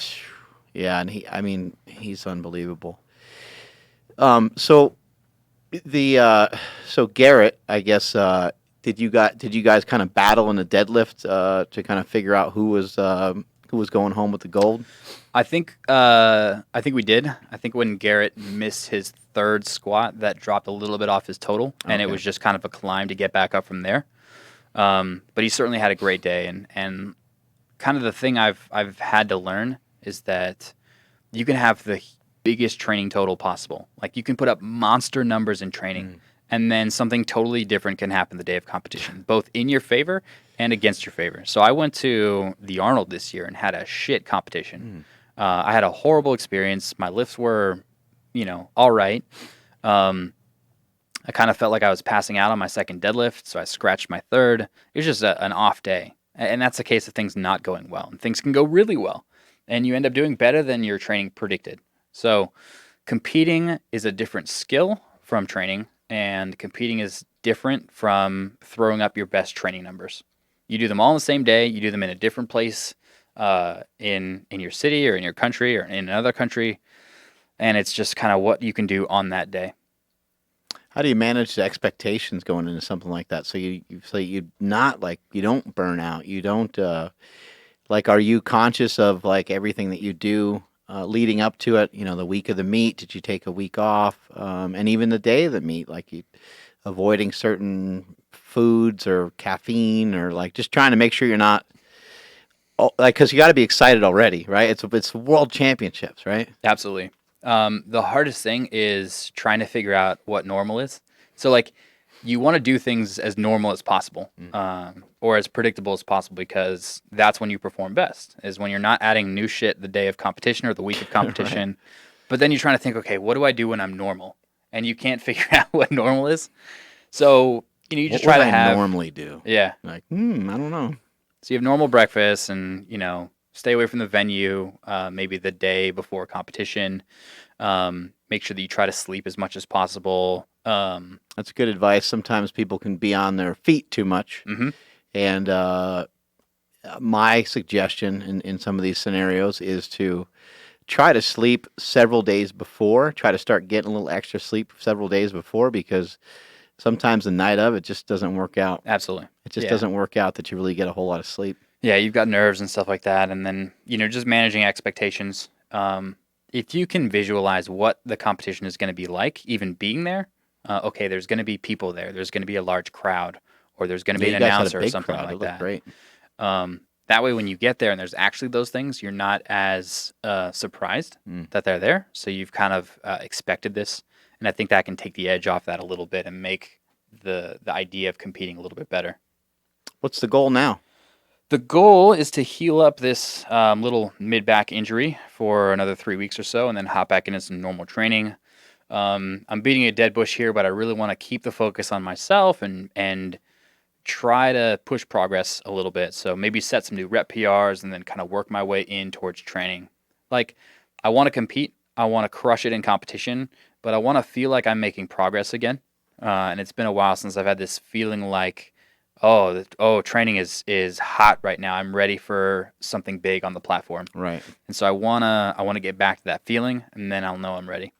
So maybe something like getting a six rep max on close grip bench or something might be something that kind of gives you a little momentum. Like, oh, okay, like, some of the strength's coming back, and it's a little bit different of an exercise, but it's still a bench press, right? Completely. Yeah, so I'm looking for those on squat and deadlift. Bench is fine. Bench is my baby right now, but I want squat and deadlift to get on board. Do you do anything different with your squat and deadlift? Like you pull sumo in competition? Do you mess around with some conventional pulls? And in your squats, do you mess with different stances at all? Not with stances. I think for a high-level athlete, I try not to vary that stuff too much because the motor pattern is so specific. Like, you've gotten really good at squatting this one specific way. So the counter argument to that is, if you're not good at squatting this other way, let's bring that up. Maybe that's a potential weakness. Let's work on that. And I think that might be an argument for muscle groups, but not necessarily motor patterns. So the training's been pretty specific. At the same time, I'm doing close grip stuff. What else am I doing? I'm playing around with some RDLs, so that's kind of a deadlift variation too. Conventional feels a little wonky on my hips, so that's where individual athlete variation kind of comes into the picture. So most of your heavier deadlift sessions are done sumo? Yep. Sumo deads, heavy and then light, kind of both for, I'd say, reps under 5. Are there periods of time where you just do not squat at all? Only when I can't. So I squat all the time that I can. Right now I'm doing some tempo squats because squats kind of suck. I'm hoping that's temporary, and then we kind of work our way back in with some rehab. But yeah, there's no real reason why a competitive powerlifter shouldn't be squatting most of the time. Right. That's like a baseball player not throwing the baseball or something like that. Which maybe there's sometimes. Right. It like we talked about this earlier.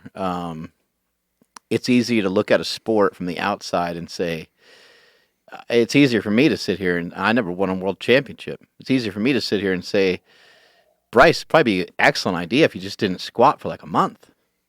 Yeah. Like, honestly, if you didn't squat for a month, nothing bad's going to happen. However, maybe, almost like having like a cheat meal. Like for a bodybuilder, having some cheats and stuff like that can be helpful. It could be methodical. It could help the person rebound and look a little bit more full. But it could also take 4 or 5 days to work some of that cheat off if it was a really big cheat. Mm-hmm. And in the same sense of like taking a month away, it might take you 2 months just to get back to normal. Yeah. And then for you to get back to, you don't want to be normal, you want to be extraordinary. Absolutely. So I'm trying to take off the minimum amount of time that I need to perform at my best. Right. So we're going to start off with 3 weeks and see, okay, is this enough, or do we need some kind of larger intervention? And I think it's best to have a big team of people that you can draw from, to have those expert opinions, and then just kind of have a game plan and go from there. Like, injuries are probably the most frustrating things for athletes to go through, because it can often feel like there's no end in sight or no game plan to how to get back to baseline. Last time you were out here, you made some chimichurri steak, and it was just off the charts. And tonight you're going to cook up something magical once again. Is cooking like something you really love to do? Yeah, I love cooking. It's a lot of fun for me. And Chef Bryce over here. Yeah. I went through bodybuilding, so I learned a lot through bodybuilding, and I feel like... It's clear, sir. You don't need to tell us. It's very obvious. The tricep striations are popping through the shirt there, buddy. Yeah. I learned a lot about dedication in a different way that powerlifting taught me. And I learned a lot about food during that period of time, too. So I basically learned how to cook from bodybuilding. When I couldn't eat stuff myself, I would bake stuff for my friends, just kind of as a way to think about food and not eat it. So Dysfunctional, sure, but I ended up with some good skills on the back end. Traditionally, bodybuilding is higher carb, higher protein, and lower fat. Mm-hmm. What were some go-to things that you might cook up? We got, it sounds like, just in general, we got oatmeal, we got rice to work with, we got potatoes to work with. There's not a ton of other options. What were some things that you did? A lot of sandwiches. Sourdough bread's super awesome, so I'd make like variations on grilled cheese with some low-fat cheese. You make your own sourdough bread, or you purchase it from the store? Or? I tried making sourdough bread one time, but I couldn't wait for the starter. So with sourdough, you need a starter of bacteria, and you kind of have to feed it day after day. It's this live thing, like feeding a plant. So I let it die. But I made bread for a little while, but mostly it's just store-bought bread. Greek yogurt creations, meats, fried rices, stuff like that. You can make some damn good healthy fried rice and kind of a few other things. I think when you're bodybuilding and calories are low, the best way to make things tasty is using either low to 0 calorie sauces or spices to kind of add variation. And you don't need to know all the stuff from scratch. Just kind of look up the most popular spice combinations from different countries, and you've got 12 or so options that you can work your way through. Yeah, there's even, as simple as using like peppers and onions and things like that. I mean, you mentioned tonight we're going to use some sort of special pepper on the chicken or something like that, right? Yeah. Yeah, we're using some Aleppo pepper, and we'll see how that goes. I'm excited for it. What about when it came to like, did you mess with oatmeal or anything? Like some of these things are kind of bland. Egg whites, you got any tricks for any of that, or you just didn't eat it? No, I ate it a lot. I'm laughing because when you are a late stage bodybuilder, you get crazy about food in probably unhealthy ways. So you obsess about the details about your food. You make it a ritual. And those are kind of signs that you maybe need to diet break, or it's just part of the process. Even if you do things perfectly, there's going to be some byproduct of the fact that you are going through semi-starvation. Oh, yeah. So, I would spend 30 minutes making oatmeal and adding 50 grams of diced strawberries cut up into tiny little pieces and 5 grams of chocolate and 5 packets of Splenda and the rest of the things. And one tip is to really not try to chase flavor and to just realize that some things are just going to taste relatively boring.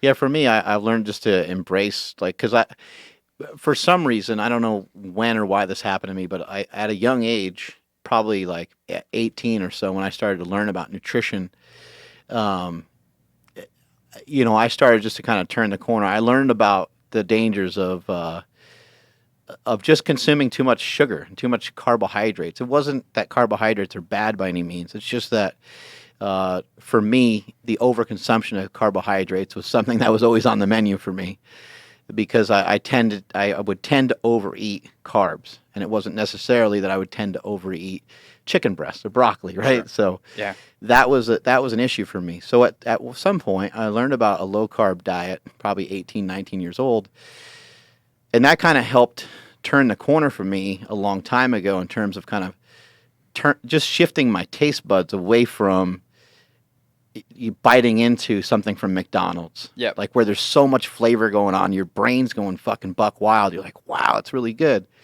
I learned to be able to just eat spinach just by itself. Mm-hmm.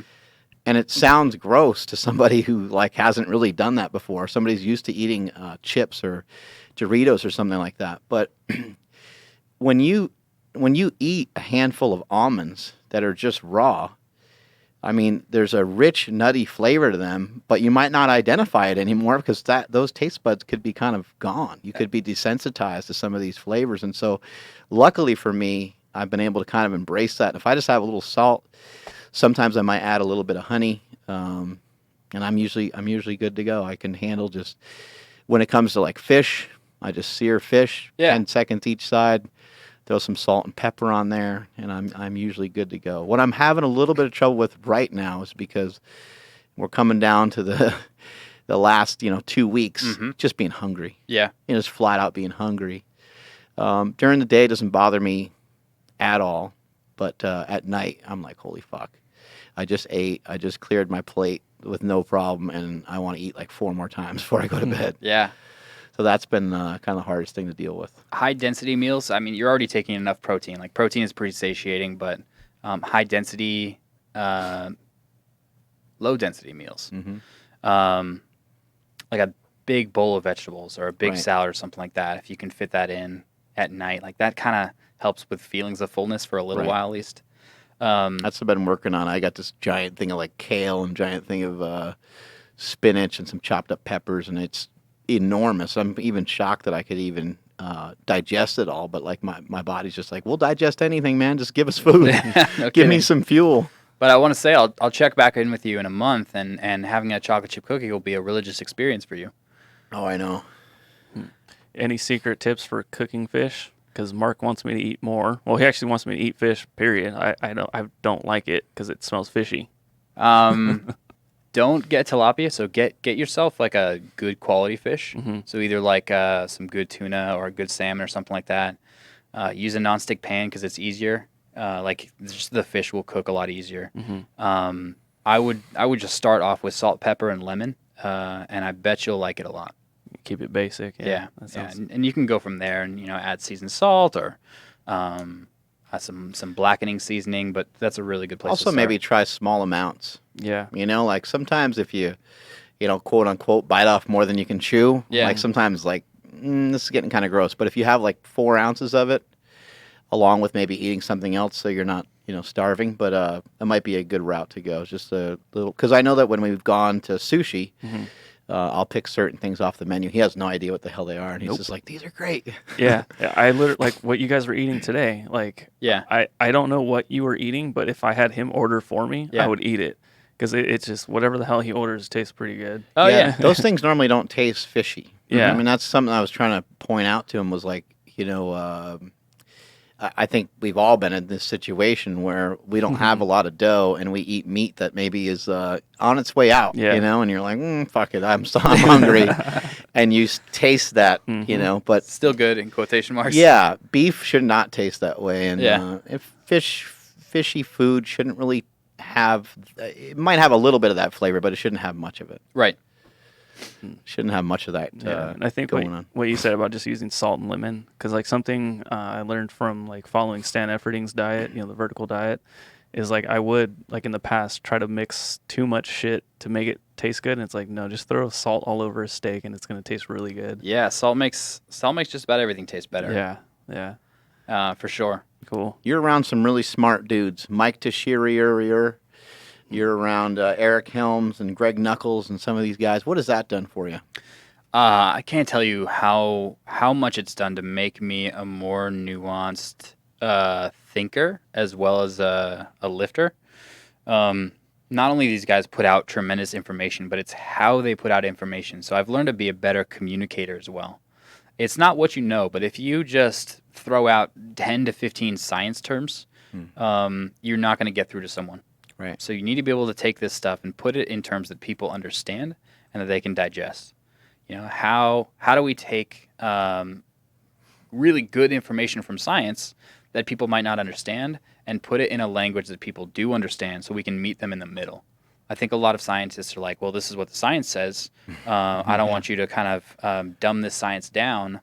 But the problem is that no one's going to understand it if it's just science. So that's part of the reason. Yeah, it's part of the reason why people don't listen to a lot of scientists. Yeah, like if you were to look at some of the leading researchers in the world and just look at their Instagram, they don't have any followers because people don't really care what they have to say.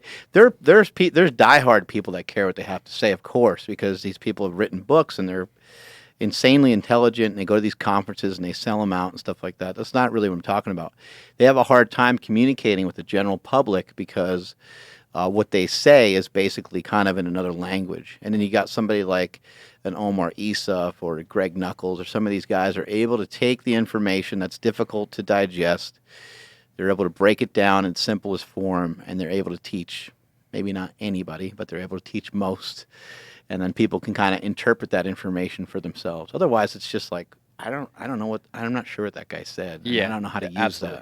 that. I think it's not that people don't like science. It's that the way science is presented a lot of times is off-putting to a lot of people. So it's certainly been able to bring it back. And it's not that, you want to dumb it down. You want to be true to what is said. You want to put it in a language that people understand. I think strategy is a huge thing. You explaining something very specific about a squat is one thing. But if you and I are going back and forth on it, and I'm saying, but I have tremendous inflammation in my knee, and I'm having a hard time, and you're like, no, you got to squat 3 times a week. This is what the science says, and we have a big gap to try to figure out. It might be better if we're listening to each other, and I'm like, okay, that's what the science says.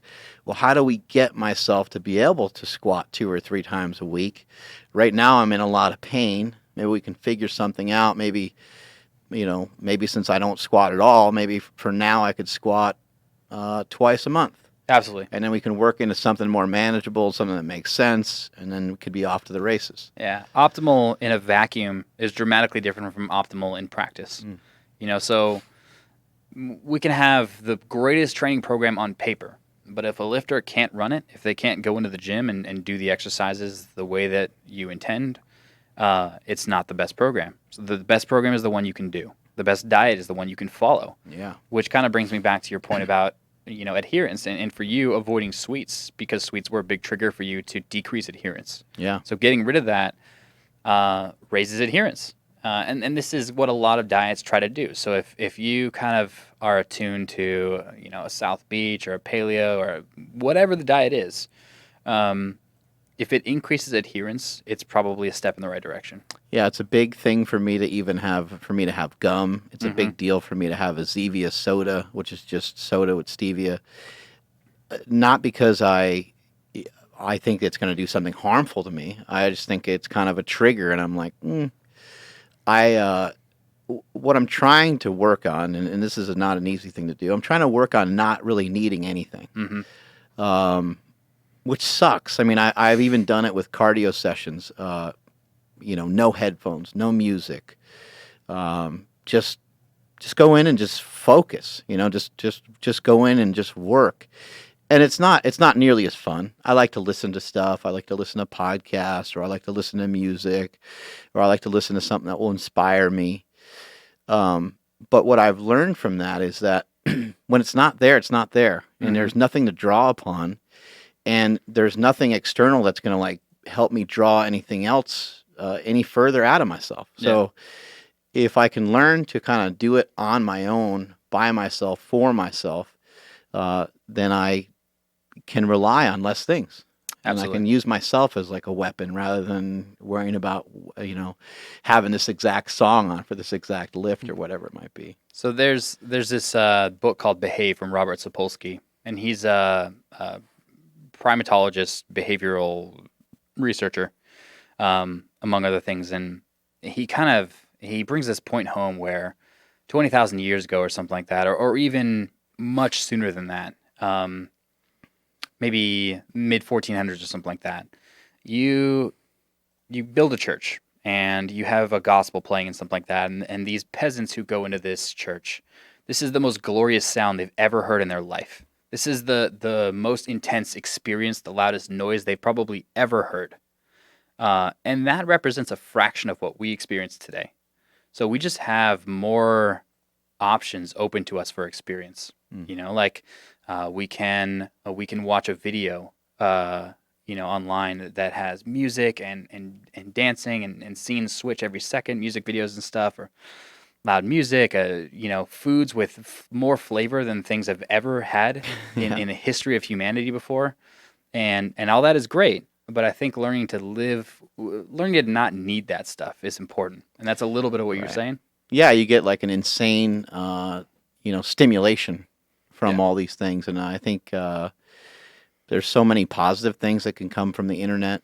You built a business off of it. I built a business off of it, and it's wonderful. And we can communicate with all kinds of people throughout the entire world, which is just an unbelievable opportunity.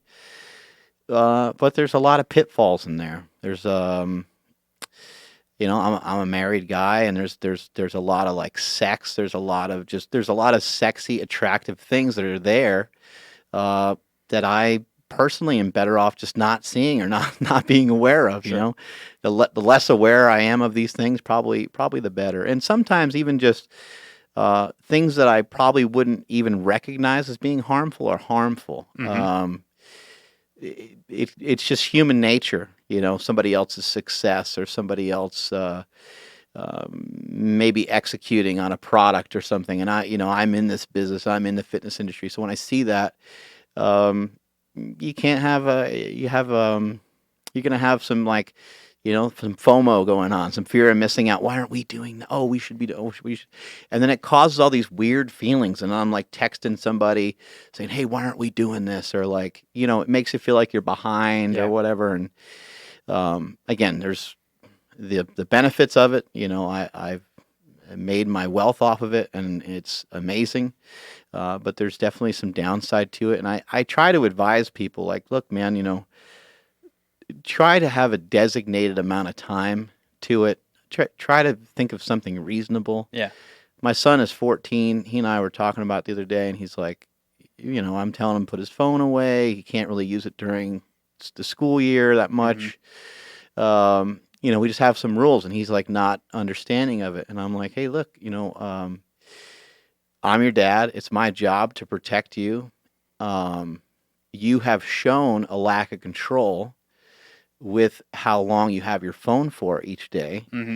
If you can tell me how long you think is a reasonable amount of time that you should have it for per day, then we can discuss that. And he's like, well, I don't know. I'm like, well, that's not a good enough answer. If you're going to leave it in my hands, you really probably just won't have it at all, which I don't really like that option either, because I think that you should have the phone. I do think it's part of modern times. I don't want to be, a maniac about it. And when I was a kid, I played a lot of video games. Sure. When my dad was growing up, a lot of his brothers and sisters and stuff watched a lot of TV.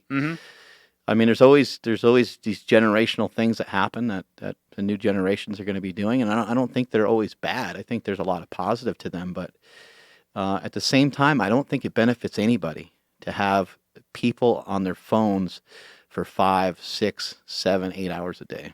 Yeah, I think it's about intention too. Like if you're on your phone for that long, you're not really doing a whole lot that's meaningful. So if you use these things, use them with intention. I think people get stuck into mindless scrolling or mindless clicking or things, and that's the infinite satisfaction of it is something that can get people into trouble. But I really like going back to your conversation with your son about the fact that you put him in the driver's seat. You said, this isn't my decision. I want you to decide. I think that sets him up for more responsibility to take this into his own hands. Yeah, I try to do that with him a lot. And I also try to do that with him. I've taught him to, like I said, stand up for yourself. If we tell you no doesn't mean that that's the end of the conversation. No is actually the start of a new conversation. Yeah. Let's just, unless it's, totally asinine, you punch somebody for no reason or something crazy, but he never does. He's a good kid. He never does anything wild like that. But it's the start of a conversation. I said, also don't come to me like emotional. Let's just have a conversation about it. And if you do come to me with something and I seem like I'm not in a great mood and I'm kind of overreacting, I was like, you should probably stop, because we're not going to really get anywhere and I'm going to make a bad decision. And I said that, and I know that you're going to make a bad decision. So, let's figure out, because sometimes, he might be worked up from something him and his sister were doing or they were fighting or whatever. And there's a lot of chaos. And I've sat both of them down and we've had conversations as a family of, listen, this house is not going to be that way. I'm not going to be screaming at your sister and then screaming at you and then someone screaming to mom upstairs, and we're not going to be yelling and fight. This house is for fun. It's for love. And of course we're going to be mad at each other. We're going to hate each other. We're going to fight. I mean, that's a family, right? I mean, that's what happens. But let's just try to talk things out and be rational and be reasonable. Let's just try to figure these things out. If you guys are fighting, why don't we just go in different rooms for a little while? Yeah. And then when everybody calms down, why don't we have a conversation about it then? It really sounds like you're treating them like adults. And I think that's really important. And probably better than a lot of adults treat other adults too. I'm like, hey, we're not getting anywhere right now. Let's see if we can get somewhere to have a real conversation. Right. It's fun to talk to kids like they are adults too. Yeah. When it's way over their head. Yeah. Like I told my daughter that she can flip off like a couple of kids that were bullying her, and she was like, I was like, no, I'm just joking. Like, don't do that. But if you want to go up and kick them, it's totally fine. Yeah. But what I was going to ask you, Mark, I don't know if you've done it at this point with Jake, but like, how do you think we can motivate our kids? You know, just in general, like whether to do better in school or to kind of like think about the future, that sort of thing. Yeah, I think I think it's really important to try to get your children in other environments. You know, the best that you can. Mm-hmm. They're only gonna do or listen or watch you so much. So to try to get them involved in other things, some parents are really big into like sports and things like that. And we've tried to have our kids play sports. They're not really that into it. Didn't want to like overly force the issue on any of that. So they played baseball and they swam and they did some things, and neither one of them cared about it enough to do it for too long. But we try to get them around their cousins. We try to get them around other kids. They hang out with their grandparents a lot. We try to also, again, like pulling the phone away, and my wife and I putting our phones away. Like everyone's going to put the phones away. Yeah. We're going to do something different. They've got these lock boxes now. You can just throw them all in. Yeah, so we have a lockbox. We also have an app on the phone where we can literally shut down their phone, and the only thing they can do is communicate. They can only text, and they can only text X amount of people. Sure. And the texting is nice for us. It puts us at ease because like, my son's going around on his bike a lot and stuff, and as much of a double standard as it is, I'm not that worried about him, but my daughter, I'm certainly very concerned about, as she gets a little older, her floating around the neighborhood by herself. And, it's important that they have some sort of communication, but when we were on vacation, they would do like a lot of puzzles together. We'd play at the beach together, just trying to do stuff together, being inclusive rather than exclusive. You just saw my wife and kids here today. Yeah. It's not that common for my kids to come up here, but they do come up here once a month or so to the gym, and they kind of see what's going on. My son and daughter are both intrigued and inspired by some of the stuff my wife and I do, but not overly, not like, oh, I want to be like. Right. Well, I think family business or anything. Yeah, I think that Quinn wants to be a carbon copy of my wife. My son, he definitely wants his own. He wants his own thing going on. Yeah. But he's always talking about inventions and different things, and he's always talking about making movies and stuff like that because my brother makes movies. And so I think a lot of that's already kind of happened without really ever trying to like give him a speech. However, some of the stuff that I come across that I'll send you and some of the words that I share with some of the people in here, I share them with him too. Cool. I'll tell him, like, one of my favorite quotes is from a book called Iron Will, and it says, that which dazzles mortal eyes is often perseverance in disguise. I really like those words because it's, look, perseverance, consistency, call it what you want, but that is what is baffling people a lot of times. Yeah. Somebody looks at Bryce Lewis and they're like, how did he do it, man? How did he become, somebody looks at something I'm doing right now and like, how did he's going to do body. Oh, he's not going to look that good when he does body. And then they're looking each time and they're like, oh shit, he's 230 and he's fucking shredded. Like he's going to do a bodybuilding show. How are you able to do this? Or how was Jay Cutler able to win 4 championships? Or how is Tom Brady able to still, rifle a football down the field at 45 years old? Yeah. How are people able to do these things? Well, there's a lot of reasons on why they can still do it, but really what's baffling people is just the consistency. These people are at it. They never let up. They never give up. Something I heard the other day, and I thought this was amazing. When people scale a mountain and they, climb, not like Mount Everest or anything of that challenging of a level, but when people go up some of these mountains and they go hiking, they'll have what they call a halfway point, and they have like this halfway house there. The halfway house is warm. It's got a fire. It has hot chocolate. At night they'll have a nice dinner. They'll have wine. Everybody will relax, right? Everybody's got all these intentions of, man, I can't wait to get to the summit. That's going to be so sick. We're all going to take pictures. We're all going to rejoice. We're going to play music. We're going to have fun. Mm-hmm. And it's going to be a blast. Next morning, fill their bellies up with a bunch of pancakes, sausages, eggs. Everybody's feeling good.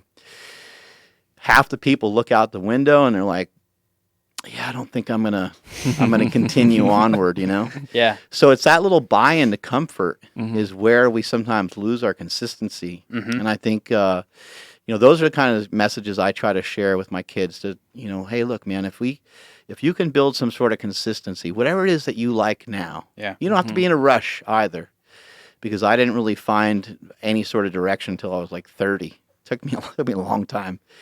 Powerlifting was always there, but I just never even, I don't know. I never realized what a force it was in my life until I was older. But whatever it is that you find, if you start working at it at a young age and you work at it hard for a decade, you can kind of become or do whatever the hell you want in that given field. Yeah. One day my daughter, she just asked me, she's like, how did you make your website? And I was like, what do you mean? She's like, who did it for you? I'm like, no, I made it. Did you go to school for that? I'm like, no, I learned how to do it. And it was just weird because she had never asked me that before. And then she's like, oh, like I want to learn to do cool stuff like that too. And, after a long conversation. It makes you feel amazing, doesn't it? Yeah. And she's like, I want to learn to do cool stuff like that too. I was like, well, you absolutely can, but it just takes a lot of hard work. I was like, and know this, and this kind of like confused her also. I'm like, nobody's going to help you. And there was just a pause, and she was like kind of like upset, like, oh, you're not going to help me? I was like, no, don't get me wrong. I'm going to help you any which way I can. I'm like, but just know I'm not going to hold your hand and move the mouse for you. I'm not going to do this. I was like, nobody will. If you want something, you're the one that's going to have to work hard for it. And eventually that will make sense to her. I just have to keep consistently putting it in her head, Yeah. But yeah, so it's a message some people have to learn kind of by trial by fire. Yeah. By working at something. Yeah, absolutely. And then also being in Malibu with Mark and his family, she just like turned it. She was like, I love your job. So that was the coolest feeling ever. That's awesome. Yeah. Yeah, and that's some of the stuff that we're getting from some other family members. My entire family from New York is coming out. Yeah. In just a couple of days, and I'm actually kind of nervous about it because they don't really understand. Yeah. And you saw the gym for the first time today. You've been to super training before. Yeah. But you came through the doors today, and you were a little taken back, huh? I was. This new place is something else. It's got the storefront. There's offices. There's a conference room, and then the gym is immaculate. So it was really cool to see everything. We have a wonderful team here. Yeah. I wish I could say, hey man, I did it all by myself. But I got an amazing support system with my wife. My parents have always been there for everything for me. Yeah. I saw your parents in the crowd for you at IPF Worlds. Yep. And it's a huge thing to have that support system. But with the family coming out and having everybody kind of see, like I think they all just, I don't know, they see social media, but they don't really understand. They think I just have like a magazine and that like we kind of do pretty good off the magazine. But when they see this 23,000 square foot spot. Well, when your nephew was here and I was training with him, he's like, man, I knew Uncle Mark had a lot of cool stuff, but I didn't think it was like this. It was funny. Yeah, he was taken back. I think that's going to be too much for them, and I actually just think that they're going to be like, as soon as they get a moment to be by themselves, they're going to be like, he had an investor, or like, there's got to be 6-7 other people involved, and it's never been anything like that. It's been my wife and I. Your perception of what you think other people perceive. Yeah. Taste of your own medicine. I know. Well, also they don't realize, just like someone squatting 800 pounds, like, hey, there was 700 before this. There was 600 before this. Like, you've gone through several iterations of gyms. Yeah. You've had to work pretty damn hard at this, I'm sure. Yeah. Well, people see, and all the stuff that we share on social media and stuff, people see like, I don't know, 3%, Right. or maybe less of your life, right? Yeah. Not the daily operations behind the scenes. Yeah. Not the revisions and re-revisions and re-revisions. You mentioned crying in the corner of the gym. Yep. Before Worlds. What was that about? What you crying about, bro? Let it out, man. Let it out here on the podcast. We need some good, strong content. A circle of trust. I had a really shitty training session. Oh, thank you so much.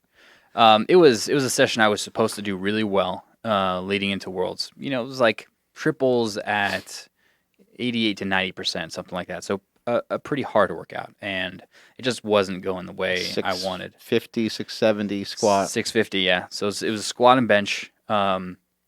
And I was warming up, and I think I had a grindy single, and like I could have done another rep, but it would have been an all-out effort. And this was, second rep out of supposedly 3 sets of 3. So I re-racked the barbell, and just like it's this point of overwhelming frustration where you want to do well, you can't do well, and you don't know what to do with this feeling of wanting to do well, can't do well, and like the real focus on external shit, just the number, not being able to do the number, other people, feeling like you're letting down other people, like nothing about you yourself. And I got this overwhelming point. I just kind of cried, and there's a staircase, and I just kind of hid under the staircase a little bit, and just a little mouse under the staircase crying. And it took a while to kind of people walking by like, is that Bryce Lewis? Nah, it can't be. Nah, why would he be under the staircase crying? So now I've come to a realization that this stuff is more common than people think. Yeah, and they just don't talk absolutely. about it. But that's just my way of making myself feel better. No, yeah, I was going to say not for me. But yeah, it took a while to realize what's important here. Why am I feeling this? How can I make this better? So going from, okay, you validated this feeling, gave yourself time to feel it. Thankfully, friends kind of helped me through that. My coach helped me through that. My girlfriend helped me through that. And then where do we go from here? Well, what can I do to make a change here? Can I change either the expectation? Can I change the focus? Can I give myself more control? And then can I go forward from there? And I think that sequence is something that I've learned. So these moments can't be all bad. I learned kind of how to get through moments like this in the future. And then just be a better athlete for them. So they can be learning experiences. But it was tough. It was really tough. Makes you a better coach. Yeah, for sure. I can relate to people having gone through some of this stuff before. They can lean on me more and better, and I've been able to do that in the past for athletes. And those are the moments where you really connect and you really prove that you can coach people. You got to talk people off the ledge a lot, I'm sure. Like where they're like, "Oh man, I did this workout and da da da da. We got to change everything." And you're like, "Hey, you know what? Let's hold on a second. It's one session. Let's." Right? Yeah, absolutely. So we say things like, all right, well, what we really want to see is a pattern. I'm happy to change things. I'm on board with you. Let's wait till we see a pattern of decreased performance or something like that. Then we'll go ahead and make a change. Or sometimes it's like, all right, yes, instantly. I see what's going on. We need a change. Here's the change. I'm with you 100%. And I think that all lifters ultimately want to know and to realize is that their coaches are in their corner and behind them. And research kind of backs that up. That one of the things lifters most care about is goal orientation, that you and your athlete are on the same page of the same book, headed in the same direction. Yeah, you're big on like kind of the psychology of things and kind of how the brain works and stuff. What are some things you've found out in the last year or two that have helped you personally and as a coach, just kind of maybe even throughout your life, not just lifting? One of the biggest realizations for me that kind of clicked in was something called self-determination theory. And it's a theory of motivation. So how are we motivated to act? And you can talk about this generally, but also within sports specifically. And it's the idea that we're motivated by kind of 3 main pillars of things: autonomy, competence, and relatedness. So basically, relatedness is the degree to which we have relationships about our sport with other people. Most of us don't do powerlifting in a vacuum. So how does your relationship with your coach impact your training? How does your relationship with your friends impact your training, or your social network or something like that? Autonomy is the degree to which we have control over our actions. So if you have an overbearing coach who doesn't let you make any decisions or you kind of feel that you have no control over your training because you have an injury. These kind of things can sap motivation. And then finally, competence. It's like the degree to which you feel you can succeed at your sport. So at any moment, how likely do I feel I'm working towards my goals and that my training is appropriately difficult to get me towards my goals? So each of these three things, if one of them is pulled out of the picture or dramatically reduced, we've got an athlete who experiences demotivation. So it gave me this awesome framework to assess problems. So without even anything more than that, an athlete can tell you a story about what they're going through, and you can say, oh, that looks like the athlete is suffering from a lack of competence. Or, oh, that looks like the athlete doesn't feel like they have control. Or, oh, man, this athlete's having a problem with their girlfriend, and this is affecting their motivation to go train. So, like, it's really easy to take this framework and directly apply it. So sports psychology is fine and dandy, but how can I take this and actually help lifters? And this is an easy way to do that. And that was one of the most breakthrough things. Elsewhere, there's been stuff on cueing, so internal and external cueing.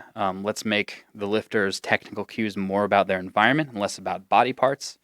That's one thing that certainly makes a difference. We talked a little bit about imagery. We talked about visualization a little bit. Those are kind of some more minor things, but kind of understanding what drives lifters is super important, because if you're a coach, you can tap into that and you can enhance it. You can say, oh, this drives a lifter. Let me give them more of that as they go forward. What about writing a book? Maybe eventually. I'll start with a few kind of long articles and stuff like that. If there was a guideline for that, there's an awesome book by Matt Perryman called Squat Every Day. And it's kind of a combination of some science-y type stuff about the brain, and some of that information may be a little outdated today, and then some training recommendations and stuff like that. I may get there at some point, but I'm just happy giving back to athletes in other ways for now. Yeah. It just sounds like you have a wealth of knowledge, and it seems like it would just make sense for you to, cram a lot of that into a book. And I know that, sometimes for somebody who's intelligent like yourself, it's hard to do a book because it's like, I don't want to just give people like this one set of rules. But at the same time, it seems like you have principles of that I think apply in and out of the gym. Yeah. Some of those coping skills of dealing with training sessions can really be beneficial, outside the gym as well. And having the World Championship under your belt is a huge deal. And then also all the accomplished lifters that you've had. So now you have, to back up some of your training methods, obviously not just your own lifting. Yeah. But now you have hundreds of other lifters that have lifted under your guidelines. Yeah, absolutely. That have had a lot of success as well. So, I'd love to see a book from you. I think it would do great. And maybe you'd have to break it up into some different volumes, because it sounds like you have a lot of different things to talk about. Appreciate that. We've had Bryce on the show before. I always think it's worth mentioning, because I just think it's a fun fact about him, is that his grandpa was the grandpa from the Munsters. I'm a huge Munsters fan, so as a kid, I remember, eating peanut butter and jelly sandwiches, watching reruns of the Munsters when I was a kid, and that was always a lot of fun. So I used to watch his grandpa on TV almost every single day, and it's always good to have you here. And you got this magnificent girlfriend who's pushing around some big weights as well. How'd you end up meeting her? We were kind of buddies through lifting in various ways, and then kind of made things more serious late last year, and it's just been wonderful ever since. Cool. And did she win Worlds this year? Worlds is coming up in November this year. So she won Worlds last year in Czech Republic, and this coming year it'll be in Halmstad, Sweden. So we're both headed out for that in November. Cool. What kind of weights does she throw around? She squats just north of 600 pounds. She benches 420. Hold on a second. Well, how much does she squat? 600, just north of 600 pounds. We're talking equipped lifting, so single ply in 600 knee wraps. Pounds? Yeah. Jesus. And then she deadlifts. It's a hell of a woman squatting 600 pounds. Yes, it is. Wow. She's got some great form as well. Right around 500 pounds, I believe, on the pull. Nice. Yeah. So she's going to be hunting not only for the gold, but also for a world record squat and bench. You ended up with a world record bench press, is that right? I had it for 30 seconds. Oh, damn it. It was actually insanely cool. I think never before in the IPF have 3 people attempted and made a world record one after another. So I took it first, and I hit 225.5 kilos. Next guy takes 226 because you have to chip by half a kilo. So next guy takes it, makes it. Garrett got it on the second, and then the guy from Ireland, Barry Piggott, got it on the third. So yeah, I mean, that's amazing. It was an awesome experience. What's the most? What are maybe 2 most impressive lifts that you've seen that really kind of stand out in your head, where you're just like, oh my God, what is happening here? Dennis Cornelius squatting 900 was really crazy. 900 raw.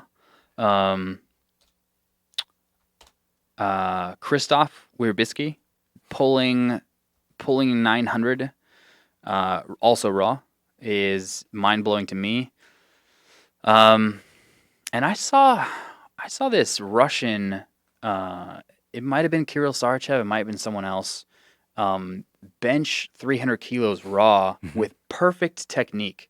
And I had to like recheck the weights on the barbell because I couldn't believe what I saw. And that wasn't too long ago, actually. So those are kind of the squat, bench, and deadlift kind of most impressive things I've seen. On the guys' side, this is not to discount any performances from women. Right. Daniela Mello's throwing up over 500 pounds and making it look near effortless. I've seen some huge pulls. I think Cece Holcomb pulled 600 plus. Oh my God. And that was insane too. And everything Jen Thompson does on bench press is she doesn't count. We just don't even, we just got to discredit her. She's just way too strong.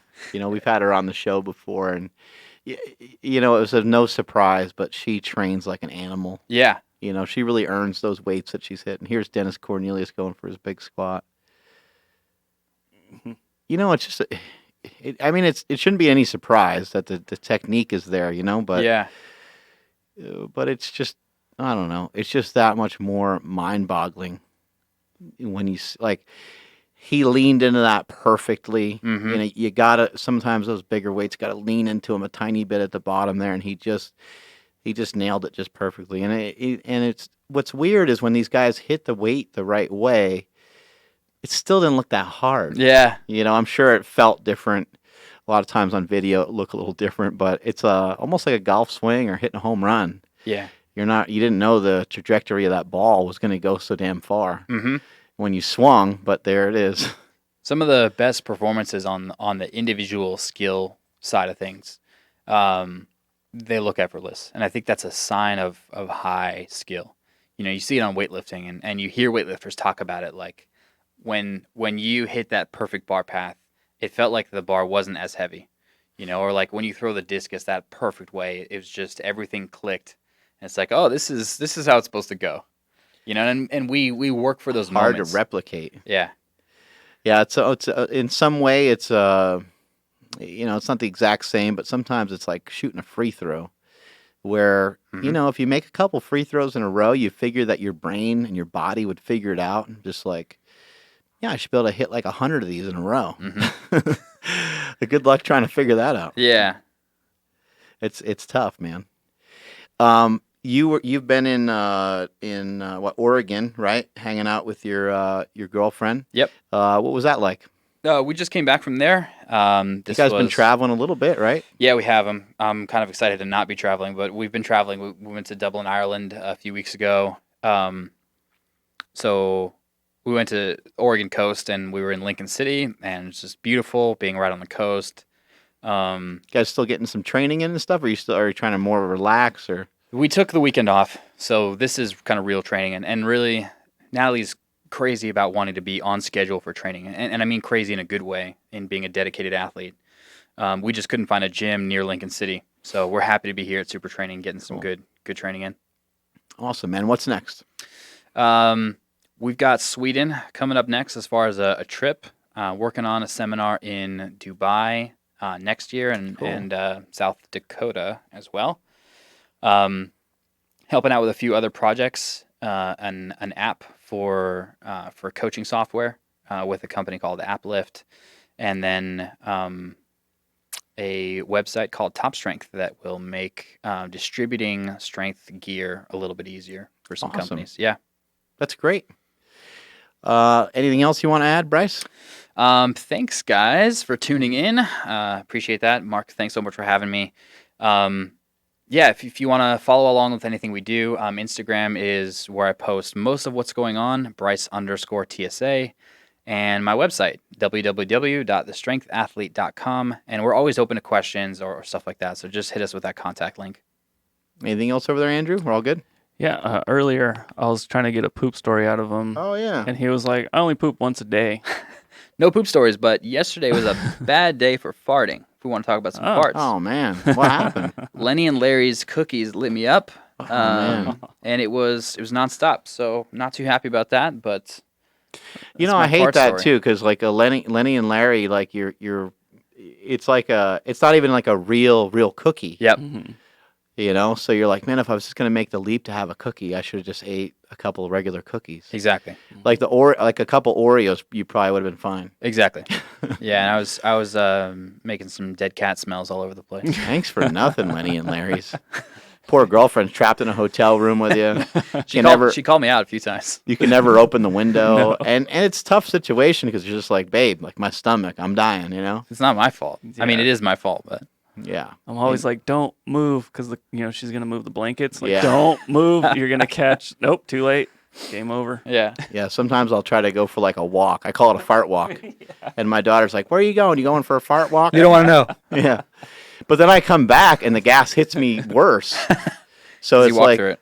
well, I walk through it, but also Yeah. just like, I get a couple out while I'm walking, but as soon as I stop, then the urge to fart hits me worse. Yeah. I'm like, The trail follows you in. like that didn't. I'm like, none of that worked. Now I have more gas. I'm like, I don't know what happened. All right, strength is never weak. This week, this is never strength. Catch you guys later. See you guys.